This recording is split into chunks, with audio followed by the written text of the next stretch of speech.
आपको अंडरस्टैंडिंग बहुत clearly develop होनी चाहिए हर एक कंसेप्ट की, अपने आसपास से उसको लिंक करके इसको इस सब्जेक्ट को पढ़ना है। ठीक है, बेसिकली 3 पार्ट है इस पूरे जीएस पेपर 4 में। एक कुछ थ्योरेटिकल पार्ट है, ठीक है, देन उस थ्योरी में जो आप पढ़ेंगे उसका एप्लीकेशन है। ठीक, वो एप्लीकेशन आपको गवर्नेंस में जो शासन होता है उसमें आपको नजर आएगा। जो कुछ भी कंसेप्ट आप यहां पे पढ़ेंगे थ्योरेटिकल पार्ट्स में, आपका aptitude, attitude, values, emotional intelligence, उस सारे का एप्लीकेशन आपको गवर्नेंस में करना है।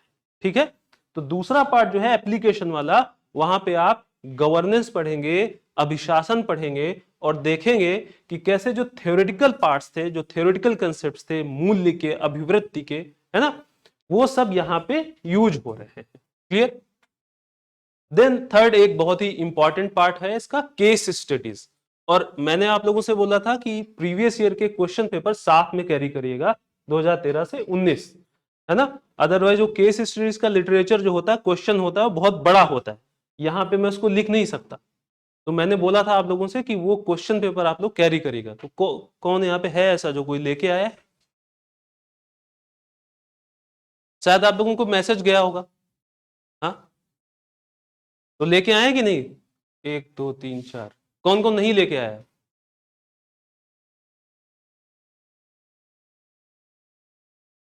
लाए हो तो निकालो ना बाहर।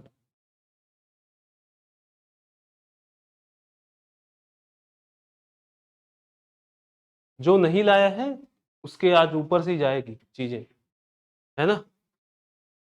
इंपॉर्टेंट है, अब जब तक ये क्लासेस चले जीएस पेपर 4 की, ये क्वेश्चन पेपर अपने साथ रखिए।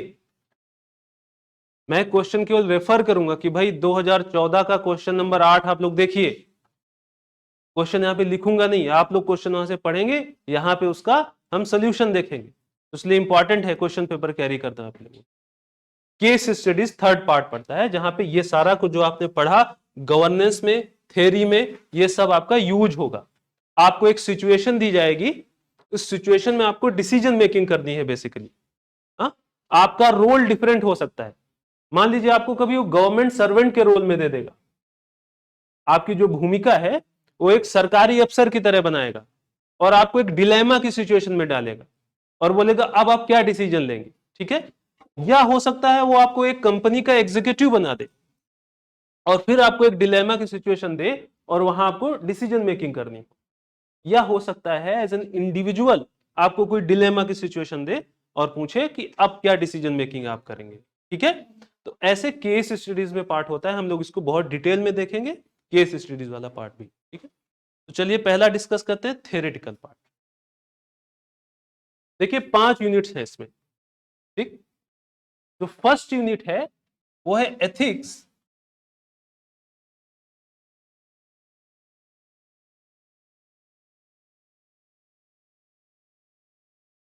एथिक्स एंड ह्यूमन इंटरफेस,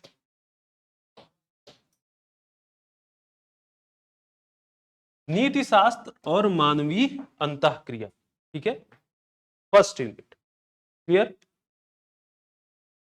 इस यूनिट के भीतर, एथिक्स एंड ह्यूमन इंटरफेस के भीतर क्या चीजें आप लोग पढ़ेंगे? इसमें सबसे पहले तो आप देखेंगे वैल्यूज, मूल्य। ठीक है, मूल्य क्या होता है उसके बारे में जानेंगे। देन वैल्यूज से रिलेटेड बहुत सारे और चीजें हैं, value conflict, nature of values, वो सारा पढ़ेंगे। वैल्यू, एथिक्स और मोरालिटी ये कैसे डिफरेंट है, कैसे इंटर रिलेटेड है, उसके बारे में चर्चा होगी। ठीक है, तो पहली यूनिट जो है आपकी वो यहां तक सीमित रहेगी। अब आती है बात यूनिट सेकंड, एटीट्यूड, अभिवृत्ति। अभी हम देखेंगे ब्रीफ में, मैं आपको बताते चलूंगा कि एटीट्यूड क्या है और इसमें पढ़ेंगे क्या। अभी केवल मैं आपको एक ब्रॉड स्ट्रक्चर बना रहा हूं कि भाई पढ़ना क्या है आपको, है ना। थर्ड है एप्टीट्यूड एंड फाउंडेशनल वैल्यूज, अभिरुचि तथा बुनियादी मूल्य। ठीक है, डिफरेंस देखिए, एटीट्यूड है और ये एप्टीट्यूड है, इसमें बहुत ही क्वालिटेटिव डिफरेंस है, आगे आप पढ़ेंगे, इसका इंटर रिलेशनशिप भी पढ़ेंगे। ठीक है, देन अगला है इमोशनल इंटेलिजेंस, या जिसको हिंदी में भावनात्मक समझ बोलते हैं, ठीक है, इमोशनल इंटेलिजेंस। और फिर सबसे आखिरी में है थिंकर्स का पार्ट, विचार। इसमें आप प्लेटो, अरिस्टो, सोक्रेटिस, है ना, गांधी, विवेकानंद, अंबेडकर, इन लोगों का पढ़ेंगे, ठीक है, इन लोगों को देखेंगे। क्लियर? तो ऐसे करके जो आपका थ्योरेटिकल पार्ट है वो 5 यूनिट्स में डिवाइड है। समझ आया ये बात?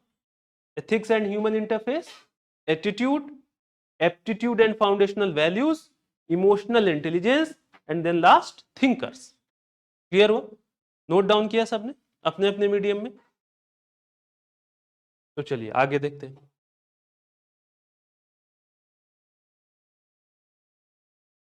पहली unit, unit 1, ethics and human interface.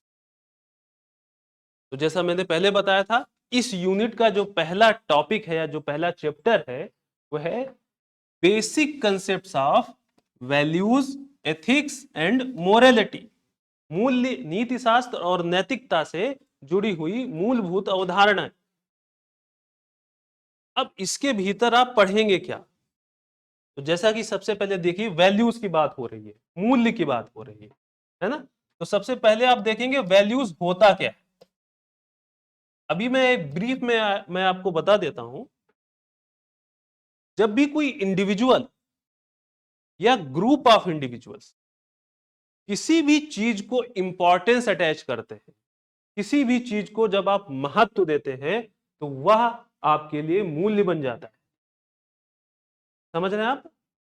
किसी भी चीज को जिसको आप इंपॉर्टेंस देते हैं वो आपके लिए वैल्यू हो जाता है। एग्जाम्पल, आप खुद को देखिए, मैंने कहा था ये सब्जेक्ट ऐसा है जहां पे आपको चीजों को खुद से रिलेट करना है, ठीक है। मान लीजिए एग्जाम्पल के लिए ये ब्लू टी शर्ट पहन के आए, तो हो सकता है ये ब्लू कलर को इंपॉर्टेंस अटैच करते हो, तो ब्लू कलर इनके लिए क्या है?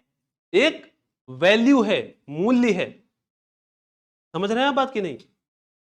ऐसे ही आप देखेंगे अलग अलग तरीके की वैल्यूज होती हैं। इकोनॉमिक वैल्यूज होती हैं। इकोनॉमिक वैल्यूज में कैपिटलिस्ट वैल्यू है एक, पूंजीवाद, दूसरी तरफ सोशलिस्ट या समाजवाद एक वैल्यू है। एक वैल्यू है कि प्रॉफिट के लिए काम करना है, एक वैल्यू है वेलफेयर के लिए काम करना है। तो आप इसको आगे देखेंगे, economic values. Then political values, राजनीतिक मूल्य। तो कुछ कंट्री डेमोक्रेसी, लोकतंत्र को इंपॉर्टेंस अटैच करती हैं, तो उनके यहां लोकतंत्र है। वहीं आप देखेंगे कुछ कंट्रीज मोनार्की को इंपॉर्टेंस अटैच करती हैं, राजशाही को, तो उनके यहां राजशाही है, ठीक है। तो ये डिफरेंट पॉलिटिकल वैल्यूज हैं कि नहीं? इसी तरीके से सोशियो कल्चरल वैल्यूज होती हैं। कुछ के यहां होमोसेक्सुअलिटी अलाउड है, कहीं पे नहीं अलाउड है, तो ये अलग अलग सोशियो कल्चरल वैल्यूज है, ठीक है। तो सबसे पहले हम क्या देखेंगे? वैल्यूज क्या हैं और डिफरेंट टाइप्स ऑफ वैल्यूज क्या होती है। क्लियर हुई बात? देन अगली चीज, नेचर ऑफ वैल्यूज को हम देखेंगे, प्रकृति, मूल्यों की प्रकृति। अब प्रकृति की बात रही तो आपसे क्वेश्चन बनता है कि क्या जो मूल्य होते हैं वो यूनिवर्सल होते हैं या वो टाइम और स्पेस के साथ बदलते हैं? समय और स्थान के साथ आपके मूल्य परिवर्तित होते हैं या वो एक जैसे ही रहते हैं? आप बताइए, खुद सोचिए, होते हैं चेंज कि नहीं? भाई आपके यहां सती प्रथा पहले एक वैल्यू थी कि नहीं थी? सती को आप इंपॉर्टेंस अटैच करते थे, तभी आपके सोसाइटी में था, आज नहीं है। तो टाइम के साथ आपकी वैल्यू चेंज हुई कि नहीं चेंज हुई? और स्पेस के साथ बात करें तो सऊदी अरब में एटायर का एक पर्टिकुलर सिनेरियो है। मान लीजिए वो बुर्का को इंपॉर्टेंस अटैच करते हैं, और अगर फ्रांस में आप जाएंगे, स्पेस बदला ना, तो बुर्का को इंपॉर्टेंस अटैच नहीं करते। तो उनकी वैल्यूज समय के साथ और स्थान के साथ बदलती है, परिवर्तनशील होती है ना? तो हम देखेंगे कि क्या वैल्यूज यूनिवर्सल होती हैं या टाइम और स्पेस के साथ बदलती है। अच्छा, अभी तक किसी को कोई प्रॉब्लम है? ये सब हम डिटेल में पढ़ेंगे, अभी केवल मैं ब्रीफ ओरिएंटेशन दे रहा हूं आपको कि पढ़ना क्या है ना? कुछ पढ़ा नहीं रहा अभी, केवल बता रहा हूं पढ़ना क्या है आगे, है ना। तो पहली चीज क्या हो गई, वैल्यूज आप पढ़ेंगे, देन नेचर ऑफ वैल्यूज। और अब अगर वैल्यूज इतनी डिफरेंट हैं तो अगली चीज क्या आएगी, वैल्यू कन्फ्लिक्ट, मूल्य संघर्ष। एग्जाम्पल के लिए उसका एक एप्लीकेशन पार्ट आप देख रहे होंगे आजकल, गौ रक्षा हेतु मॉब लिंचिंग, वो क्या है, एक सीधी सीधी वैल्यू कन्फ्लिक्ट है, मूल्य संघर्ष है। एक कहता है गौ को बचाना है, दूसरा कहता है कि ये मेरा फ्रीडम ऑफ फूड है। ये मूल्य संघर्ष है कि नहीं। तो जब मूल्य संघर्ष होगा तो उसके कुछ क्या होते हैं, कॉन्सिक्वेंसेस। तो उन कॉन्सिक्वेंसेस को पढ़ेंगे हम। क्लियर हुई बात कि नहीं। अभी एग्जाम्पल के लिए यहीं पे बात कर लो, हो सकता है एक वेजिटेरियन हो, एक नॉन वेजिटेरियन हो, इन दोनों का मूल्य संघर्ष हो गया बात करते करते। और हो सकता है एक ऐसी सिचुएशन आए कि ये एक दूसरे के ऊपर होने लगे वहां पे, है ना। तो मूल्य संघर्ष के कॉन्सिक्वेंसेस क्या होते हैं, उन कॉन्सिक्वेंसेस से कैसे बचा जा सकता है, अगला पार्ट जो होगा उसमें ये होगा। क्लियर हुई बात। नाउ अब आता है एथिक्स और मोरालिटी, नीति शास्त्र और नैतिकता। तो वैल्यूज के बारे में ये सारी चीजें हम लोग पढ़ेंगे। अभी तक हम किसी चीज को इंपॉर्टेंस अटैच करते थे, वो हमारे लिए वैल्यू बन जाता, ठीक है। लेकिन कभी हमने ये सोचा कि क्या वो राइट है या रॉन्ग है। हमने किसी को इंपॉर्टेंस अटैच किया, लेकिन ये सोच के नहीं कि क्या वो सही है कि या गलत है। जैसे ही आप किसी चीज को इंपॉर्टेंस देते हैं इस बेसिस पे कि वह सही है कि गलत है, वहीं पे एंट्री होती है किसकी, एथिक्स की और मोरालिटी की। बेसिकली एथिक्स और मोरालिटी कुछ नहीं है, these are set of principles of right and wrong. Ethics और मोरालिटी क्या है, ये ऐसे सिद्धांत हैं जो आपको बताते हैं ये सही है ये गलत है, बहुत ही simple terms. What is ethics and morality, these are standards of right and wrong. आपने वेजिटेरियन आपकी वैल्यू है, आपने अगला टर्म क्या कहा, आपने बोला कि वेजिटेरियनिज्म मेरी वैल्यू है, मेरा मूल्य है। लेकिन अगले ही स्टेटमेंट में आपने कहा कि वेजिटेरियन मेरी वैल्यू इसलिए है क्योंकि यह सही है। और आपने कहा यह सही इसलिए है क्योंकि हमारा धर्म ऐसा करता है। तो आपने किसकी जोन में एंट्री कर दी, एथिक्स की। Standard of right and wrong, आपका धर्म आपको बताता है ये सही है ये गलत है। क्लियर हुई बात। और भी कई कारक होते हैं, उनको हम देखेंगे, अभी केवल मैं ब्रीफ में बता।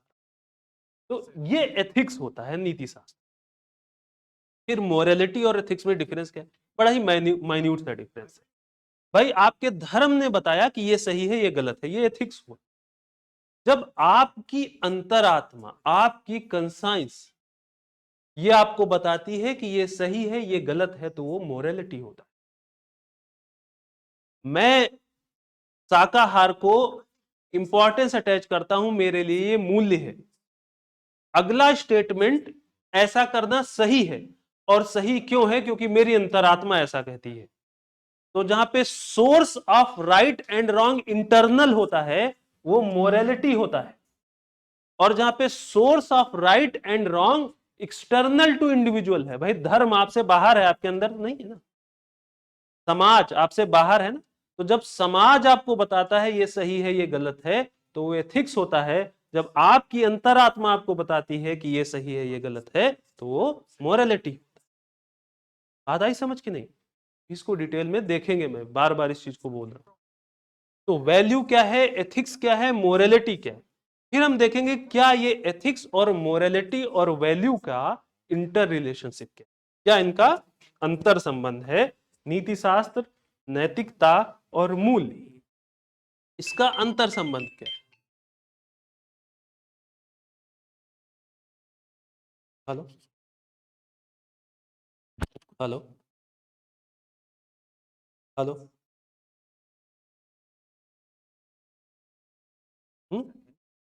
ठीक है। तो ये बात समझ में आई क्या क्या अभी हम लोग क्या डिस्कस कर रहे हैं कि क्या आप पढ़ेंगे। तो पहली चीज क्या हो गई, वैल्यूज पढ़ेंगे, एथिक्स पढ़ेंगे, मोरालिटी पढ़ेगे, देन इनका इंटर रिलेशनशिप, अंतर संबंध पढ़ेंगे। ठीक है, chapter 1 of unit 1। Then next, determinants of ethics, नीति शास्त्र के निर्धारक तत्व। एथिक्स क्या है, standards of right and wrong, जो आपको ये बताता है कि ये सही है ये गलत है। अच्छा, कौन आपको ये बताता है कि ये सही है ये गलत है, वही डिटर्मिनेंट है, डिटर्मिनेंट ऑफ एथिक्स। और इसको सिंपल कर दूं, determinants of right and wrong, सही और गलत का निर्धारण कौन करता है, तो बताइए कौन करता है, वही पढ़ेंगे इसमें। आप बताओ, हु डिसाइड्स, सोसाइटी। ठीक है, तो आप यहां पे सोसाइटी पढ़ेंगे।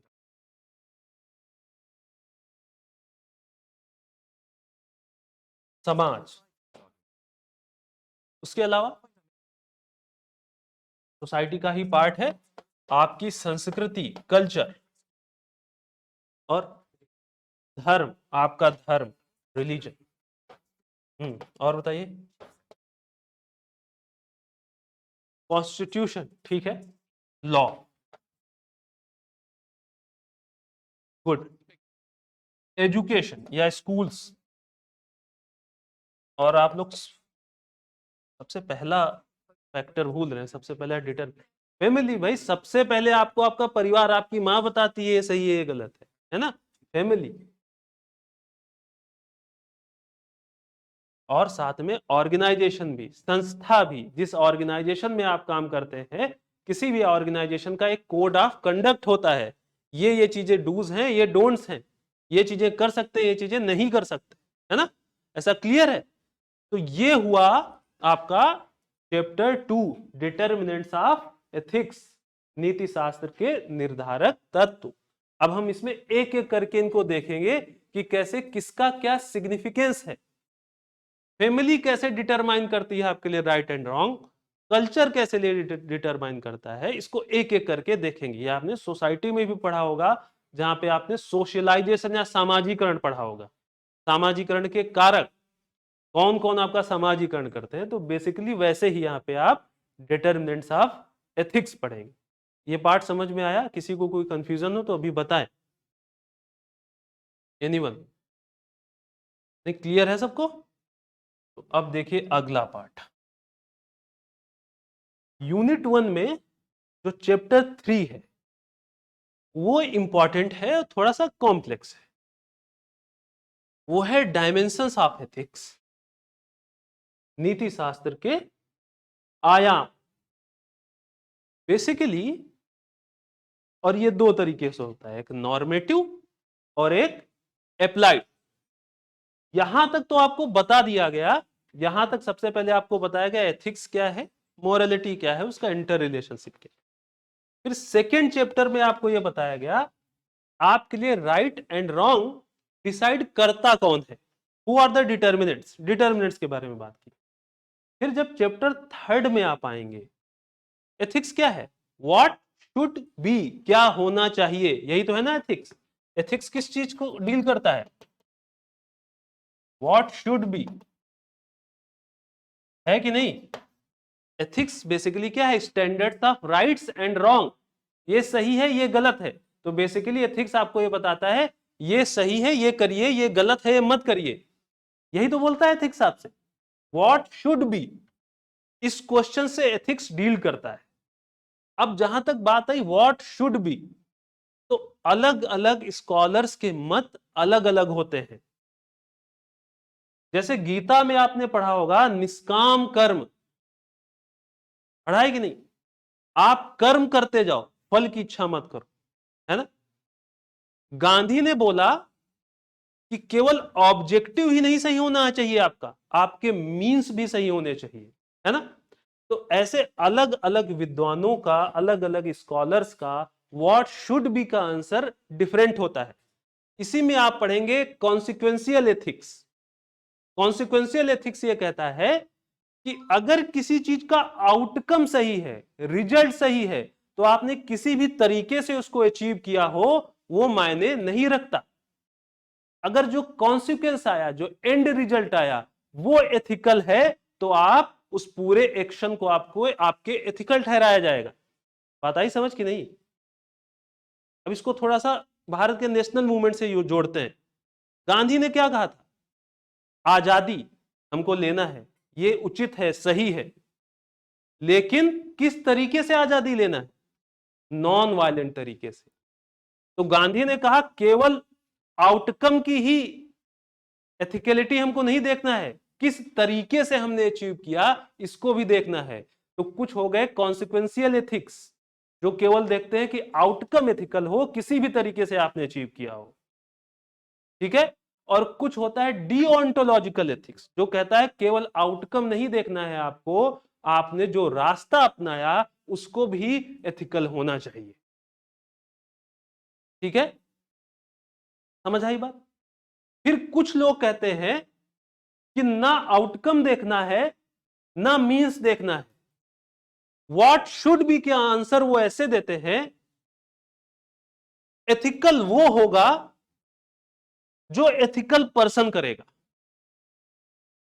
अगर एथिकल पर्सन कुछ एक्शन लेता है तो वो एथिकल होगा।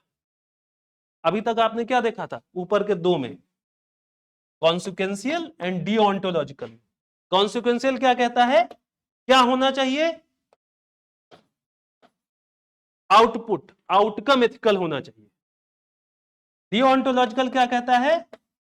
माध्यम एथिकल होना चाहिए। थर्ड है वर्च्यू बेस्ड एथिक्स, ये सब पढ़ेंगे आप डिटेल में।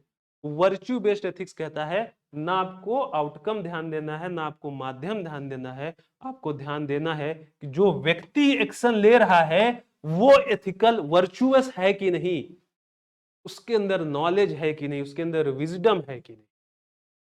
समझ रहे हैं आप बात? वर्च्यू बेस्ड एथिक्स ये पढ़ेंगे आप, डिटेल में पढ़ेंगे, अभी केवल समझिए, सब्जेक्ट को समझिए, है ना। तो कुछ लोग क्या कह रहे हैं, कॉन्सिक्वेंस, आउटकम, है ना। जैसे अभी तालिबान में क्या हुआ, अफगानिस्तान का पूरा सीन देखिए। अमेरिका ने कहा हमको अपने सैनिकों को सुरक्षित बचाना है, तो उसके लिए हम एयरपोर्ट के बाहर बॉम्बिंग करेंगे। अब उस बॉम्बिंग में चाहे इनोसेंट मर जाए, हमसे नहीं मतलब, हमारा आउटकम क्या है, हमने अपने सैनिक को बचा लिया, तो वो एथिकल है उनके लिए, चाहे इनोसेंट लाइफ जाए। किस प्रिंसिपल से? Consequential principle. और ये क्या कहेगा, डिओंटोलॉजिकल क्या कहेगा, ये गलत है, बोलेगा बचाना सही है लेकिन आपने रास्ता गलत चुना, इनोसेंट भी मर गए। तो उसी चीज को ये एथिकली करेक्ट मानेगा और ये एथिकली इनकरेक्ट मानेगा, ठीक है। ऐसे ही और भी अलग अलग डायमेंशंस हैं, जैसे डायमेंशन है राइट्स की, अधिकार की। तो अधिकार की डायमेंशन ये कहती है कि ऐसा कोई भी एक्शन जो लोगों के राइट्स को बढ़ाता है वो एथिकल है। फिर जस्टिस की डायमेंशन है, न्याय की, वो कहता है ऐसा कोई भी एक्शन जो न्याय स्टेब्लिश करता है, जस्टिस स्टेब्लिश करता है, वो एथिकल है। समझ रहे हैं बात? ये है नॉर्मेटिव एथिक्स, नॉर्म्स। नॉर्म्स का मतलब समझते हैं ना, व्हाट शुड बी, क्लियर बात? तो इसी में आप पढ़ेंगे कॉन्सिक्वेंशियल या teleological, deontological, virtue based ethics, rights based ethics and justice based ethics, law based ethics. समझ आई बात आपको ये? देन अगला है अप्लाइड एथिक्स। तो अप्लाइड जैसे नाम ही समझ रहे हैं आप, एप्लीकेशन पार्ट, एथिक्स का एप्लीकेशन। तो अभी तक आपने जाना एथिक्स, एथिक्स क्या है, उसका इंटर रिलेशनशिप कौन डिटरमाइन करता है। देन आपने ये देखा कि क्या व्हाट शुड बी के क्या क्या डायमेंशंस होते हैं, कुछ लोग कहते हैं ये सही, कुछ लोग कहते हैं। अब इस सारे का एप्लीकेशन,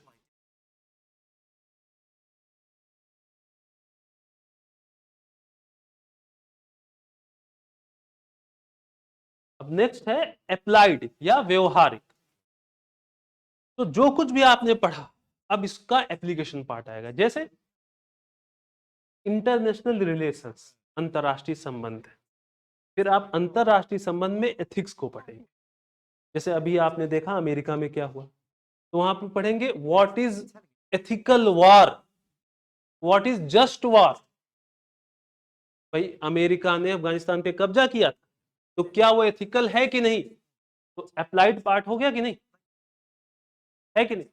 एक देश दूसरे देश को कोरोना की वैक्सीन दे या अपने लोगों को लगाए, क्या एथिकल?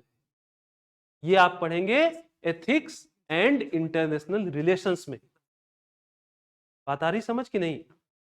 फिर मेडिकल एथिक्स, अभी बड़ी चर्चा हुई कोरोना के टाइम में। कॉर्पोरेट एथिक्स, सीरम इंस्टीट्यूट जो कोविशील्ड बना रही है, वो ऐसी महामारी में एक प्राइवेट कंपनी है, वो प्रॉफिट बनाए या लोगों की भलाई के लिए काम करे, क्या एथिकल है? यह है कॉर्पोरेट एथिक्स। समझ रहे हैं आप बात? तो ये सब आप अप्लाइड वाले पार्ट में पढ़े। अभी तक क्लियर हो रहा है चीजों को? हाँ, मूल्य, नीति शास्त्र, नैतिकता, इनका आपस में संबंध, आपके लिए नीति शास्त्र का निर्धारण कौन करता है, who determines what is right and what is wrong, then what should be का आंसर देते टाइम अलग अलग लोगों का मत अलग अलग होता है, वो हो जाएगा उसके डायमेंशंस। दो टाइप है, नॉर्मेटिव है, देन एप्लीकेशन पार्ट है उसका, अप्लाइड। क्लियर हुआ यहां तक बातें? कुछ पूछना हो अभी तक, कोई दिमाग में कुछ बात आ रही हो तो पूछो। क्लास को इंटरेक्टिव बनाओ। ये क्लास जीएस पेपर 4 की क्लास इंटरेक्टिव होनी ही चाहिए। अगर नहीं है तो इसका मतलब आप समझ नहीं रहे, फिर आपके लिए प्रॉब्लम क्रिएट होगी। ठीक है, तो बताइए कुछ दिमाग में आ रहा हो, कोई चीज पूछनी हो। हाँ, बताइए, बोलिए। किसी को कुछ नहीं बोलना? अरे कुछ बोलो, ABCD ही पढ़ दो, 1 2 3 ही पढ़ दो। कितने नंबर का होता है ये बता दो, जीएस पेपर 4। हाँ, 275। और पीसीएस में, यूपी पीसीएस में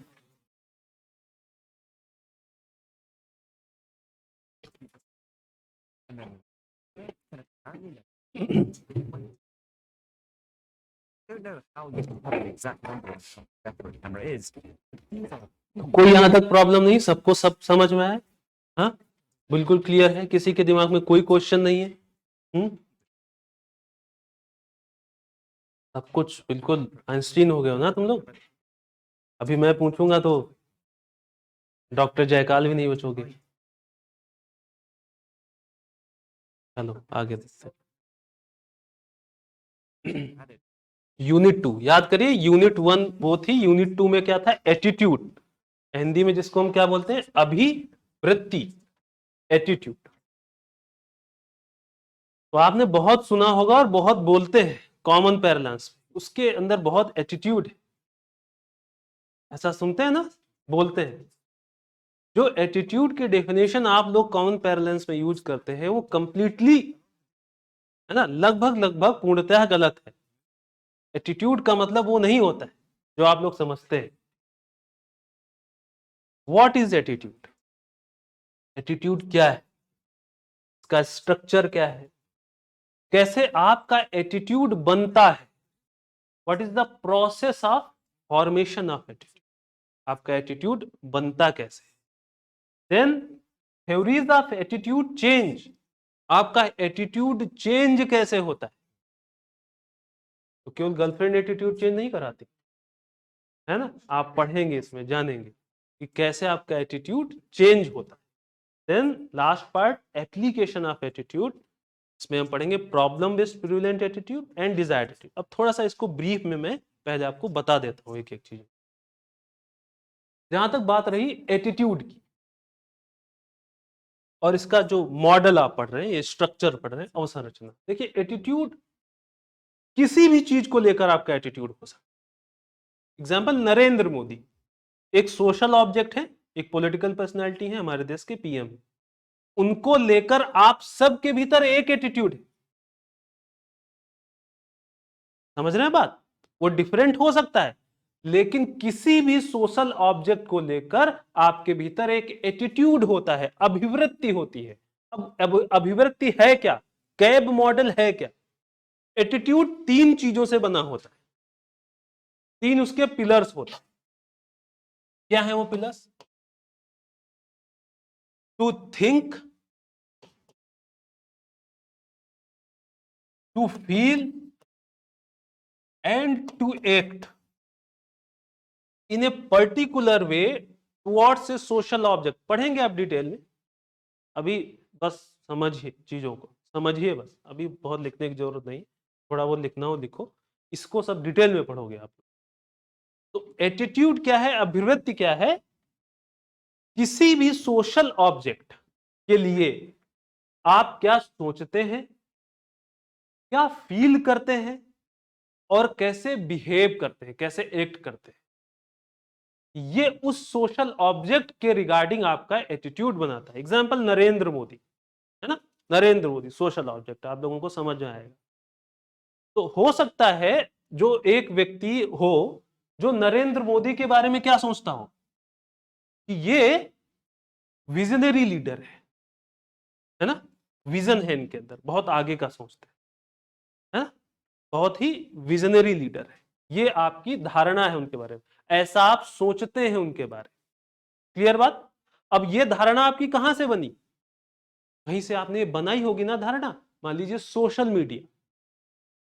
तो आपने ये जो आप सोचते हैं नरेंद्र मोदी के बारे में एक पर्टिकुलर तरीके से, वो सोचना आपका डेवलप कहां से हुआ? किसी सोर्स से आपने लर्न किया होगा कि भाई नरेंद्र मोदी बहुत विजनरी है। धीरे धीरे आप क्या सोचने लगे?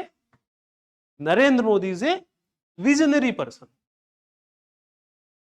क्लियर हुई बात कि नहीं? तो नरेंद्र मोदी के प्रति सोचने का एक विशेष दृष्टिकोण है आपका कि नहीं? है कि नहीं? विशेष दृष्टिकोण क्या है कि वो विजनरी लीडर है। क्लियर? अब अगर वो विजनरी लीडर है तो आप फील कैसा करते हैं उनके प्रति? रिस्पेक्ट, प्राउड, गर्व, सम्मान, ये आपकी क्या है अंदर की इमोशंस, फीलिंग। तो जब भी नरेंद्र मोदी का नाम आएगा तो पहली चीज आप क्या सोचेंगे दिमाग में? He is a visionary leader. Feeling क्या आएगी? रिस्पेक्ट की, गर्व की, है कि नहीं? And now the third thing, to act. कैसे आप एक्ट करेंगे? ईवीएम के सामने जाएंगे, किसको वोट करेंगे? नरेंद्र मोदी को। तो नरेंद्र मोदी के प्रति ये तीन चीजें मिलकर आपका एटीट्यूड बना रही हैं। To think, to feel, to act in a particular way. आता ही समझ कि नहीं? हाँ, कोई भी दुनिया का सोशल ऑब्जेक्ट ले लो, कुछ भी ले लो, ये तीन चीजों का एक विशेष दृष्टिकोण उस ऑब्जेक्ट के प्रति, उस ऑब्जेक्ट के लिए आपका एटीट्यूड बनाता है, अभिवृत्ति बनाता है।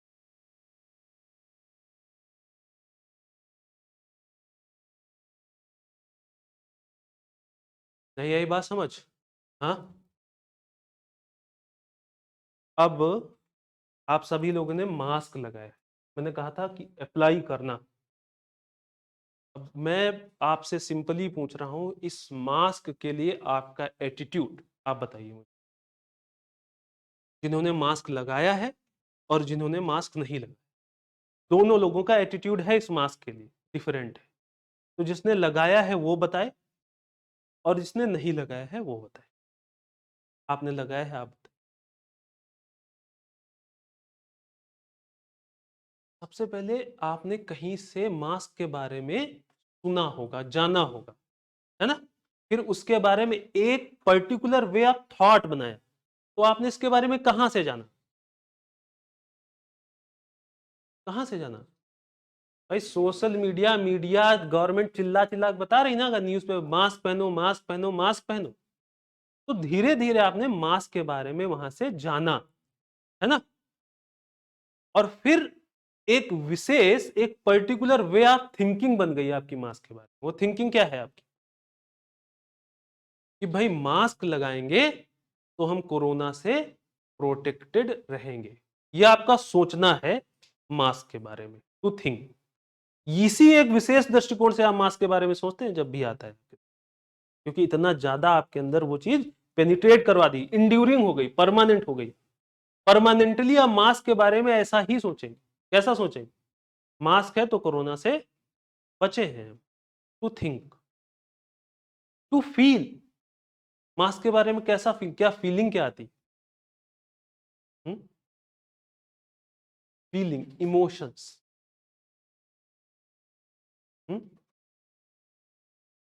अरे इमोशन, इमोशन का मतलब समझते? एंगर, लव, केयर, ये होता है इमोशन।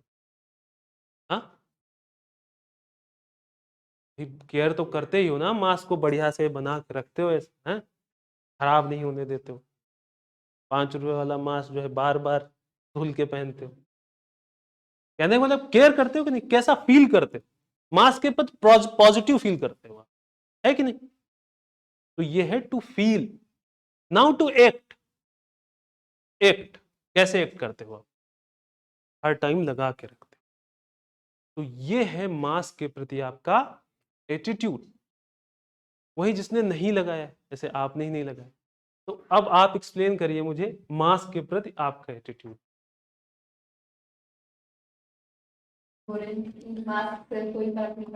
ठीक है, हाँ, बहुत बढ़िया। इसने न्यूज में कहीं देखा कि मास्क से कोई फर्क नहीं पड़ता। तो इसकी थिंकिंग कैसी है मास्क के बारे में? कि मास्क हमको कोरोना से नहीं बचाता है। एक विशेष दृष्टिकोण है इसका मास्क के प्रति देखने का। नाउ टू फील, कैसा फील करती हूँ? वेस्ट, है ना, वेस्ट, यूजलेस, है ना, तिरस्कार, एक तरीके से तिरस्कार की फीलिंग है ना। और एक्ट कैसे करती हूँ? जैसे अभी बिना पहने बैठे हो। तो ये मास्क के प्रति आपका एटीट्यूड बनाता है। बात आई समझ कि नहीं आई?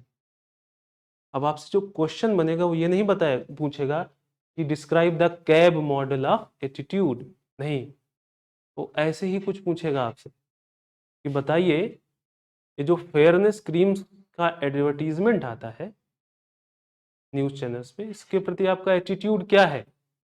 तो अगर आपने इसको समझा नहीं है तो आप इसको अप्लाई नहीं कर पाएंगे। आपसे एप्लीकेशन पार्ट पे ही बात करेगा।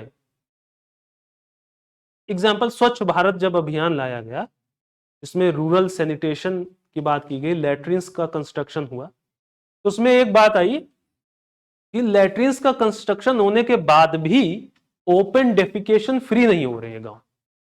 लोग आज भी ओपन सैनिटेशन के लिए जा रहे हैं, ओपन डेफिकेशन के लिए जा रहे हैं। तो बात आई इनका एटीट्यूड बदलना पड़ेगा आपको। किसके प्रति? किसके प्रति? हाँ, अरे लैट्रिन्स बनी उसमें भूसा भर के बाहर जाते हैं, तो उसके प्रति आपका एटीट्यूड कैसा है? अगर आपने भूसा भर दिया उसमें, कुछ दिक्कत है ना वहां पे। तो अब सरकारी ऑफिसर से क्या एक्सपेक्ट किया जाता है? जो फ्रंट लाइन वर्कर्स है, जो अवेयरनेस फैलाता है, उससे क्या एक्सपेक्ट किया जाता है? कि वो जाएगा, आपका एटीट्यूड चेंज करेगा। तो सरकार ने बना दिया, अब यूज करेंगे कि नहीं वो आपके एटीट्यूड पे डिपेंड करता है। तो नेक्स्ट चीज क्या आएगी? Process of formation of attitude and conditionings. आपका एटीट्यूड बनता कैसे है? कैसे आपका एटीट्यूड बनता है? हाउ एक particular way to feel, to think, to act develop होता है। हाउ, कैसे होता है? अच्छा बताओ। अच्छा एक चीज बताओ,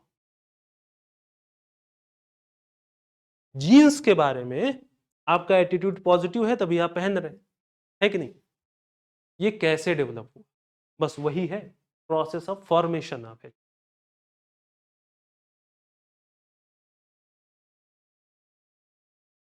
कई तरीके होते हैं। न्यूज चैनल्स में एडवर्टीजमेंट के थ्रू आपकी क्लासिकल कंडीशनिंग की गई, तो हम पावलो कंडीशनिंग बोलते हैं, इसमें पढ़ेंगे। दो चीजों को साथ में रख दो, बार बार बार बार बार बार उसी को रिपीट करते रहो। एक टाइम आएगा जब आप एक को दूसरे के साथ एसोसिएट करने लगे। एग्जाम्पल, जीन्स और जेम्स बॉन्ड। जेम्स बॉन्ड सबने सुना है, जानते हैं। इसको आप एक साथ रखते हैं और दिखाएं कि इसने ये जीन्स पहन के 50 आतंकवादियों को मार दिया, है ना, पूरे ब्रिटेन को, विश्व को बचा लिया। इसको बार बार 1950 से 2000, नो टाइम टू डाई आने वाली, वहां तक आपको दिखाया गया, है ना, बार बार आपके दिमाग में। धीरे धीरे धीरे धीरे आपके भीतर क्या आया, एटीट्यूड बन गया जीन्स के प्रति। क्या, जीन्स पहनेंगे तो हम भी 50 आतंकवादियों को मारेंगे, हमारे पास भी इतना सब कुछ होगा, हम भी घूमेंगे वेनिस और ये और ये। दो चीजों को साथ में रख दिया गया, उसको बार बार बार बार बार बार आपके दिमाग में पेनिट्रेट करवाया गया। फिर आप इस हद तक कि आप एक को दूसरे से एसोसिएट कर लेते। जीन्स माने सिविलाइज्ड, जीन्स माने माचो, तो आपका एटीट्यूड बना दिया गया जीन्स के प्रति। यही पार्ट यूज करते ही सारी एडवर्टीजमेंट कंपनीज। आप जो न्यूज जब देखते हो तो एडवर्टीजमेंट में क्या होता है बताइए, क्या होता है?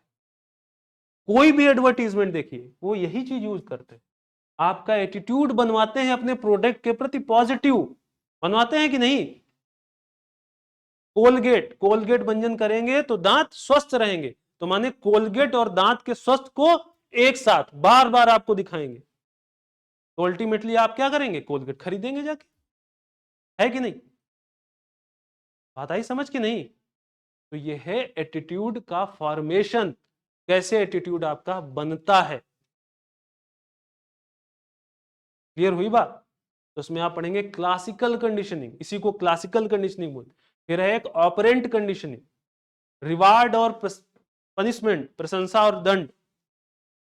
मुझे आपका एटीट्यूड बनाना है कि आप क्लास में 5 मिनट पहले आए, जो क्लास की टाइमिंग है, तो मैं दो तरीके से काम करूंगा, रिवार्ड और पनिशमेंट। जो 5 मिनट पहले आए उसको एक एक पेन दे दूंगा, और जो 5 मिनट बाद आए उसको क्लास से बाहर निकाल दूंगा। इस चीज को मैं जब मल्टीपल टाइम्स रिपीट करूंगा तो आप सभी लोग 5 मिनट पहले आने लगेंगे। बना दिया ना आपका एटीट्यूड। यह है ऑपरेंट कंडीशनिंग, ठीक है। इसी तरीके से अलग अलग थ्योरीज होती हैं, theories of formation of attitude में तो देखेंगे। समझ आई ब्रीफ? हाँ, कैसे बनता है आपका एटीट्यूड? नहीं आई समझ? देन है अगला थ्योरीज ऑफ एटीट्यूड चेंज। अब एटीट्यूड जो होता है, इतनी आप ये मत समझिए कि अभी आप ये सोच रहे हैं इसके बारे में अभी बदल जाएगा, ये इंड्यूरिंग होता है। एटीट्यूड इंड्यूरिंग होता है, लगभग लगभग परमानेंट होता है। अगर नरेंद्र मोदी के बारे में आपका एक पर्टिकुलर एटीट्यूड है तो वो लगभग लगभग परमानेंट है, लगभग लगभग परमानेंटली आप ऐसा ही सोचते हैं, ऐसा ही फील करते हैं, ऐसा ही एक्ट करते हैं। तो अगर कोई चीज परमानेंट लगभग हो चुकी है आपके दिमाग में तो उसको बदलना क्या इतना आसान होगा क्या? है क्या? अगर गांव वालों के दिमाग में भाई अपने बाबा को, पिता को, खुद को, बूढ़े हो गए, हमेशा बाहर ही जाते देखा, ओपन डेफिकेशन, तो ये लगभग लगभग इंड्यूरिंग हो गई, परमानेंट हो गई। अब ऐसे व्यक्ति का एटीट्यूड आपको क्या करना है, चेंज करना है। तो बड़ी मुश्किल बात है कि नहीं है? हाँ, तो अब वहां पे यूज होता है द थ्योरी ऑफ परसुएशन, अनुनयन। तो आप पढ़ेंगे अनुनयन क्या होता है। अनुनयन बेसिकली तीन चीजों से मिलकर बना होता है। Who says what to whom, किसने किसको क्या कहा। आप लोग कॉमन पैरलांस में यूज करते होंगे ना, परसुएट करना है उसको, यूज करते हैं कि नहीं? हाँ, परसुएट पहले मुझे तो लग रहा है ऐसा एलियन में शशि थरूर की डिक्शनरी से लाके कुछ बोल दिया। अब परसुएशन जानते हो कि नहीं, अनुनयन नहीं जानते हो? पहली बात तो नहीं सुना है परसुएशन है? तो persuasion basically who says what to whom।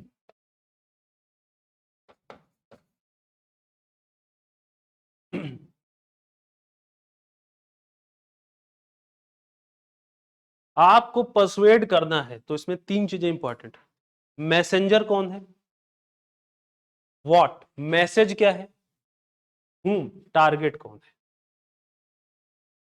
अभी मैं आप लोगों से बोलूं कि आप लोग अपनी जेब का जितना पैसा है वो निकालिए और मुझे दे दीजिए, और रोज यही काम करिए। सुबह आइए, अपनी जेब से पैसा निकालिए और मुझे दे दीजिए। मतलब अब मैं आपका एटीट्यूड चेंज करवाना चाहता हूं। अभी क्या है, आप लोग चाहते होंगे शायद मेरी जेब से निकलवा लो, मैं इसको चेंज करवाना चाहता हूं। भाई आप लोग अपनी जेब से पैसा निकालिए, आप करेंगे क्या? ज्यादातर लोग नहीं करेंगे, नहीं करेंगे ना। मैं अच्छा ऐसा बोलूं कि यार मैं ये पैसा किसी सोशल कॉज के लिए यूज करूंगा, तब भी नहीं करेंगे। आज तक तो दिखे नहीं कोई सोशल कॉज करते हुए, हैं? बेवकूफ बना रहे हैं, कुछ नहीं, ऐसा नहीं करेंगे। और मेरी जगह अभी पे यहां पे अन्ना हजारे खड़े हो जाए या कैलाश सत्यार्थी खड़े हो जाए और आपसे बोले कि आप लोग जो भी आपकी क्षमता हो सुबह आइए और मुझे थोड़ा कंट्रीब्यूट कर दीजिए, मुझे इन बच्चों के लिए, अनाथ बच्चों के लिए कुछ काम करना है। कैलाश सत्यार्थी है, आप देंगे कि नहीं? कुछ लोग देंगे, देंगे।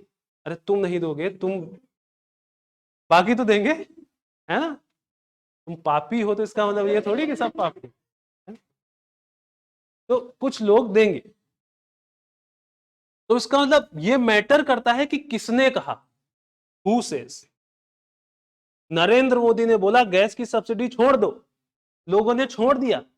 नरेंद्र मोदी ने कोरोना पेंडेमिक में बोला कि अपनी बालकनी में खड़े होकर थाली बजाओ, लगभग लगभग पूरे देश ने बजा दिया थाली। इसका मतलब ये मैटर करता है कि किसने कहा। अगर अभी तुम कहते कि थाली बजाओ तो तुम्हारा बजा देता हूं, जिससे बोलते तो कोरोना में घर में बैठे हैं, इनकम नहीं है, बस बता रहे हो थाली बजाओ, है कि नहीं? तो परसुएड तब होंगे आप जब मैसेंजर प्रॉपर होगा। हु सेज, कौन आपसे कह रहा है, समझ गए आप बात? देन व्हाट, क्या,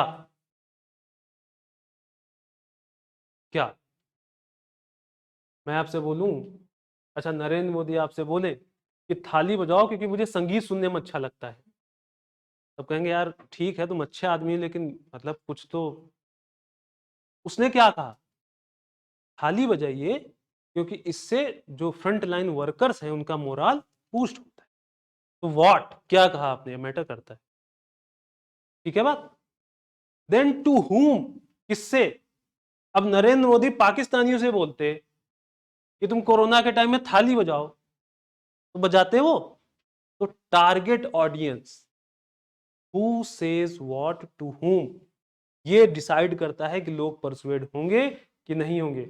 अगर एक डॉक्टर आपसे बोले कि आप कोलगेट यूज करें, आपके दांत स्वस्थ रहेंगे, तो आप मानेंगे इस चीज को।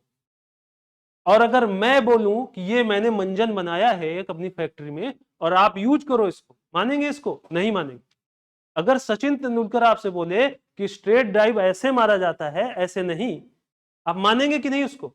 अगर मैं बोलूं कि स्ट्रेट ड्राइव ऐसे मारा जाता है, ये आए हैं बताने हमको, है कि नहीं? तो who says what to whom, ये डिसाइड करता है कि एटीट्यूड चेंज होगा कि नहीं होगा, ठीक है बात? अब आम सूत्रा कैटरीना कैफ वो आती है ना ऐसे पीने, पल्प जो होता है मैंगो पल्प, हाँ, तो आप लोग सब परसुएड हो जाते हैं ना तुरंत कि भाई चलो हम भी पियेंगे ऐसे, भले उसमें कोई स्वाद आता हो ना। तो मैसेंजर मैसेज और टारगेट, टारगेट वो जानते हैं आप लोगों का क्या है, क्या थिंकिंग है इन लोगों की, तो बस बढ़िया मैसेंजर एक चुन लेंगे और अट्रैक्टिव सा एक जो है कंटेंट बना देंगे उसका वाट वाला, तो उसमें पी रही आम, तो ऐसे उसमें करने क्या जरूरत है, लेकिन वो जानते हैं आपको क्या चाहिए, है ना? व्हाट, मैसेंजर प्रॉपर चुना, मैसेज प्रॉपर चुना, अपने टारगेट को पहचाना, तो बस परसुएड हो गए आप। अगले दिन से सुबह शाम दोपहर चलने लगा माजा, या जो भी है वो, है कि नहीं? क्लियर हुई बात? तो ये होता है परसुएशन, अनुनय। अब ये तो मैंने यहां पे बात की, अब इसका जब आप गवर्नेंस में यूज करेंगे, जैसे एक एग्जांपल मैंने दिया था लोगों का एटीट्यूड चेंज करना है सैनिटेशन के प्रति। वहां पे काम आएगा कि नहीं? आप डीएम है, जिले के डिस्ट्रिक्ट मजिस्ट्रेट या एसडीएम है, तो वहां पे ये थ्योरी काम आएगी कि नहीं? आपको एक इस पेपर में ऐसी सिचुएशन दी जाएगी, आपको डील करना होगा इन सिचुएशन से, तो आप क्या लिखेंगे? नहीं मैं डीएम हूं, मैं लाऊंगा फोर्स के साथ और कर दूंगा सबको। ऐसे नहीं होता। आपको एटीट्यूड पे काम करना पड़ेगा, परसुएशन यूज करना पड़ेगा। तो पढ़ाया इसीलिए जा रहा है आपको क्योंकि इसका यूज है। बात आई समझ कि नहीं? तो परसुएशन आप पढ़ेंगे इसमें। देन एप्लीकेशन पार्ट, और इसमें है कि problem based prevalent attitude and desired attitude. ऐसे कुछ जगह हैं जहां पे लोगों का एटीट्यूड एक समस्या है और एक डिजायर्ड एटीट्यूड है, जैसा हम सोचते हैं। जैसे एग्जांपल सैनिटेशन को ही लेकर, लोगों का एटीट्यूड ओपन डेफिकेशन, बाहर जा रहे हैं, पॉजिटिव नहीं है, तो वो प्रॉब्लम बेस्ड एटीट्यूड है कि नहीं? है ना? कूड़ा कचरा कहीं भी फेंक देते हैं, तो प्रॉब्लम बेस्ड एटीट्यूड है कि नहीं? और एक है डिजायर्ड एटीट्यूड। ऐसे ब्यूरोक्रेसी के केस में बोले नौकरशाही, तो नौकरशाही के संबंध में एक चीज बोला जाता है कि ये ब्यूरोक्रेटिक एपैथी, कॉमन जनता की क्या समस्या है, इससे ये क्या होते हैं, इनको कोई फर्क नहीं पड़ता। तो उनका एटीट्यूड कैसा है? Bureaucratic apathy. डिजायर्ड एटीट्यूड क्या है? Bureaucrats should have empathy, compassion. आता ही समझ के नहीं? प्रॉब्लम बेस्ड प्रिविलेंट एटीट्यूड है करप्शन। डिजायर्ड एटीट्यूड क्या है? Integrity, honesty. समझ आई बात की नहीं? प्रॉब्लम बेस्ड प्रिविलेंट एटीट्यूड है gender inequality, rape, sexual misconduct, misogyny. Desired attitude क्या है? जेंडर इक्वालिटी, लैंगिक समानता। बात आई समझ की नहीं? हाँ, तो ये सब चीजें आप इस वाले पार्ट में पढ़ेंगे, इसके एप्लीकेशन वाले पार्ट में। क्लियर हुआ? एटीट्यूड है क्या, क्या क्या पढ़ना है इसमें आपको? हाँ, अब बताइए कोई यहां तक कोई क्वेश्चन आपका? हाँ,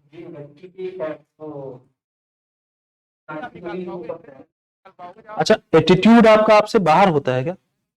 to think, to feel, to act, तो आपका ही है ना सब भाई। हाँ, जैसे आप मेरे बारे में हो सकता सोचते हो कि बेकार टीचर, एग्जाम्पल है ना, और फील करते हो कि ये जल्दी जाए यार क्लास से बाहर, और एक्ट क्या करते होंगे? अटेंटिव नहीं बैठते होंगे मेरे क्लास में। मैं ये आपको नहीं बोल रहा, आप तो बहुत अच्छे स्टूडेंट्स, बहुत प्यारे स्टूडेंट हैं, हो सकता है ऐसा हो ना। तो ये तो सब आपके ही अंदर का है ना, to think, to feel, to act. Clear बात? बढ़िया, तुमने इंटरेक्टिव रखा क्लास को, ये अच्छी चीज। और कोई? एनीवन? नहीं, हाँ, ये बहुत बहुत अच्छा इनका एक क्वेश्चन है, बहुत बढ़िया।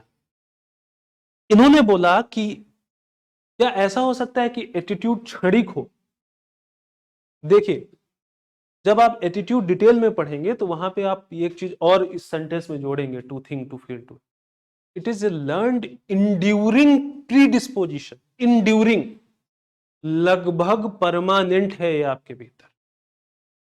अब अगर लगभग परमानेंट है तो ये चेंज नहीं होने वाली आसानी से। समझ रहे हैं आप बात? बहुत ही मुश्किल से चेंज होगा, अगर होगा तो। क्लियर बात? तो इसीलिए मैंने एग्जांपल यूज किया ना कि 4 जनरेशन से ओपन डेफिकेशन कर रहा है, उसको जाके आप समझाइए कि नहीं इसी में करो, क्या कहेगा? आओ इधर आओ, है कि नहीं? क्योंकि लगभग लगभग वो इंड्यूरिंग, परमानेंट हो चुकी है उसके भीतर। एक विशेष दृष्टिकोण उसने बना लिया, सोचने का, फील करने का, एक्ट करने का। अब वो विशेष दृष्टिकोण आपको चेंज करना तो काफी काम करना पड़ेगा, परसुएड करना पड़ेगा, है ना, उसमें टाइम लगता है। तो एटीट्यूड क्षणिक नहीं होता, वो इंड्यूरिंग होता है, लगभग लगभग परमानेंट होता है। Good question. हाँ, चक्रव्यूह है। और बताइए, किसी का कोई क्वेश्चन?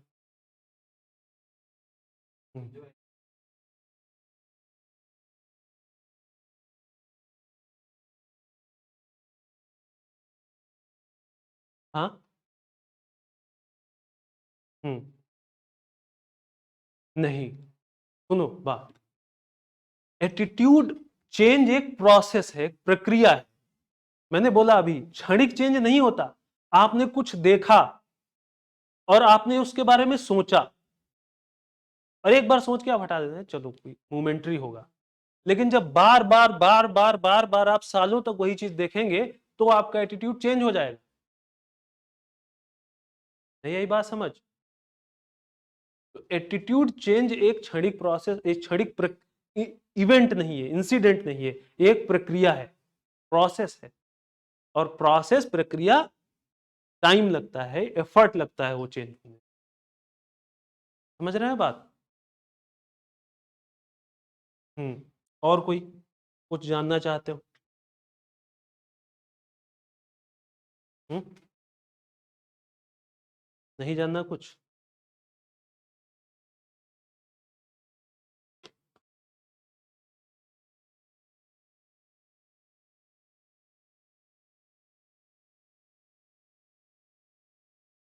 मजा नहीं आ रहा क्या क्लास में?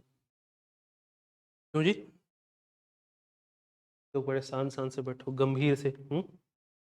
गौतम गंभीर की बैटिंग देख के आओ क्या?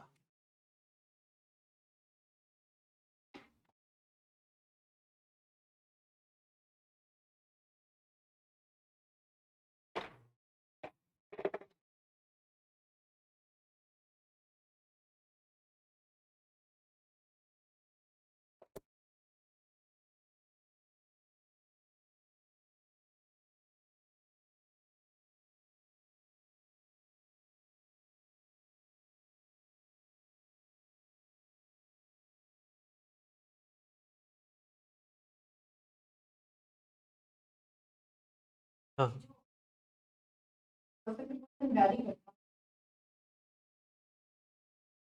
मैंने अभी एक एग्जांपल लिया था कि इन्होंने मास्क पहना है, इन्होंने मास्क नहीं पहना, तो ऑब्वियसली वेरी करता है, नहीं करता? भाई इनका मास्क को लेकर एक एटीट्यूड है, और जो इनके मास्क के एटीट्यूड को लेकर बिल्कुल डिफरेंट है कि नहीं? नरेंद्र मोदी को लेकर किसी का एटीट्यूड पॉजिटिव है, किसी का नेगेटिव भी है, तभी तो उनके खिलाफ वोट करते हैं, तभी तो उनको गाली देते हैं सोशल मीडिया पे। पॉजिटिव एटीट्यूड है तो ऐसा भी तो सकता है कि इंड्यूरिंग होता है। मान लीजिए नरेंद्र मोदी ऐसा काम एक बार मुझे पॉजिटिव एटीट्यूड है, एक बार में नहीं पलटता, और एक सेकंड में नहीं पलटता, एक प्रक्रियागत चीज होती है। क्या? देखिए तीन चीजें हैं, to think, to feel, to act.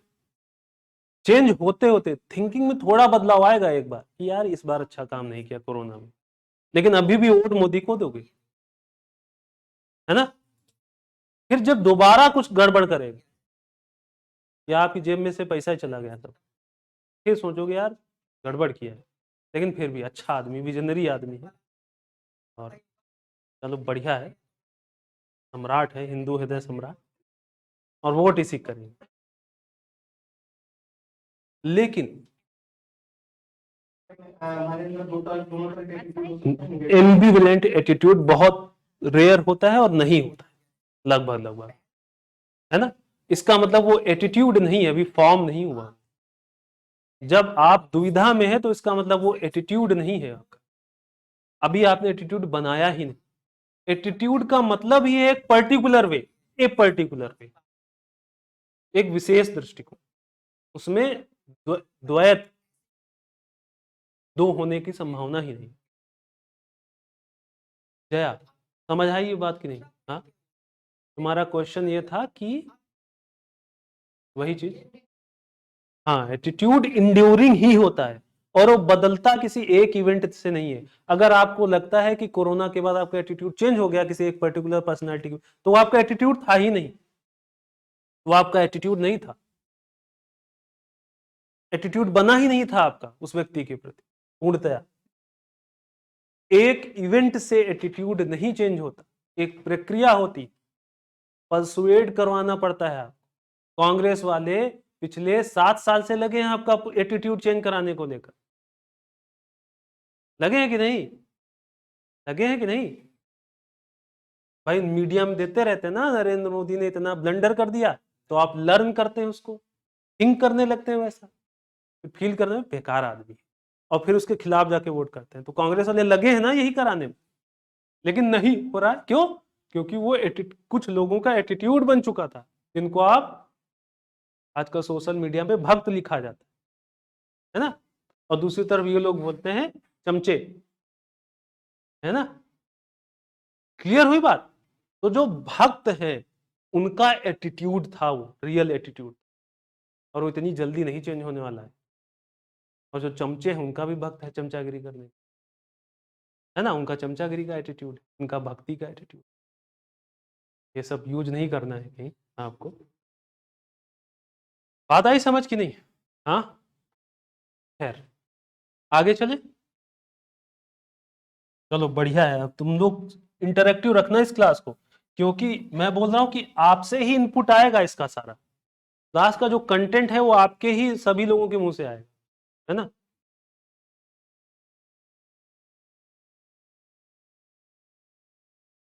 क्या बात हुई है, क्यों नाराज हो गए?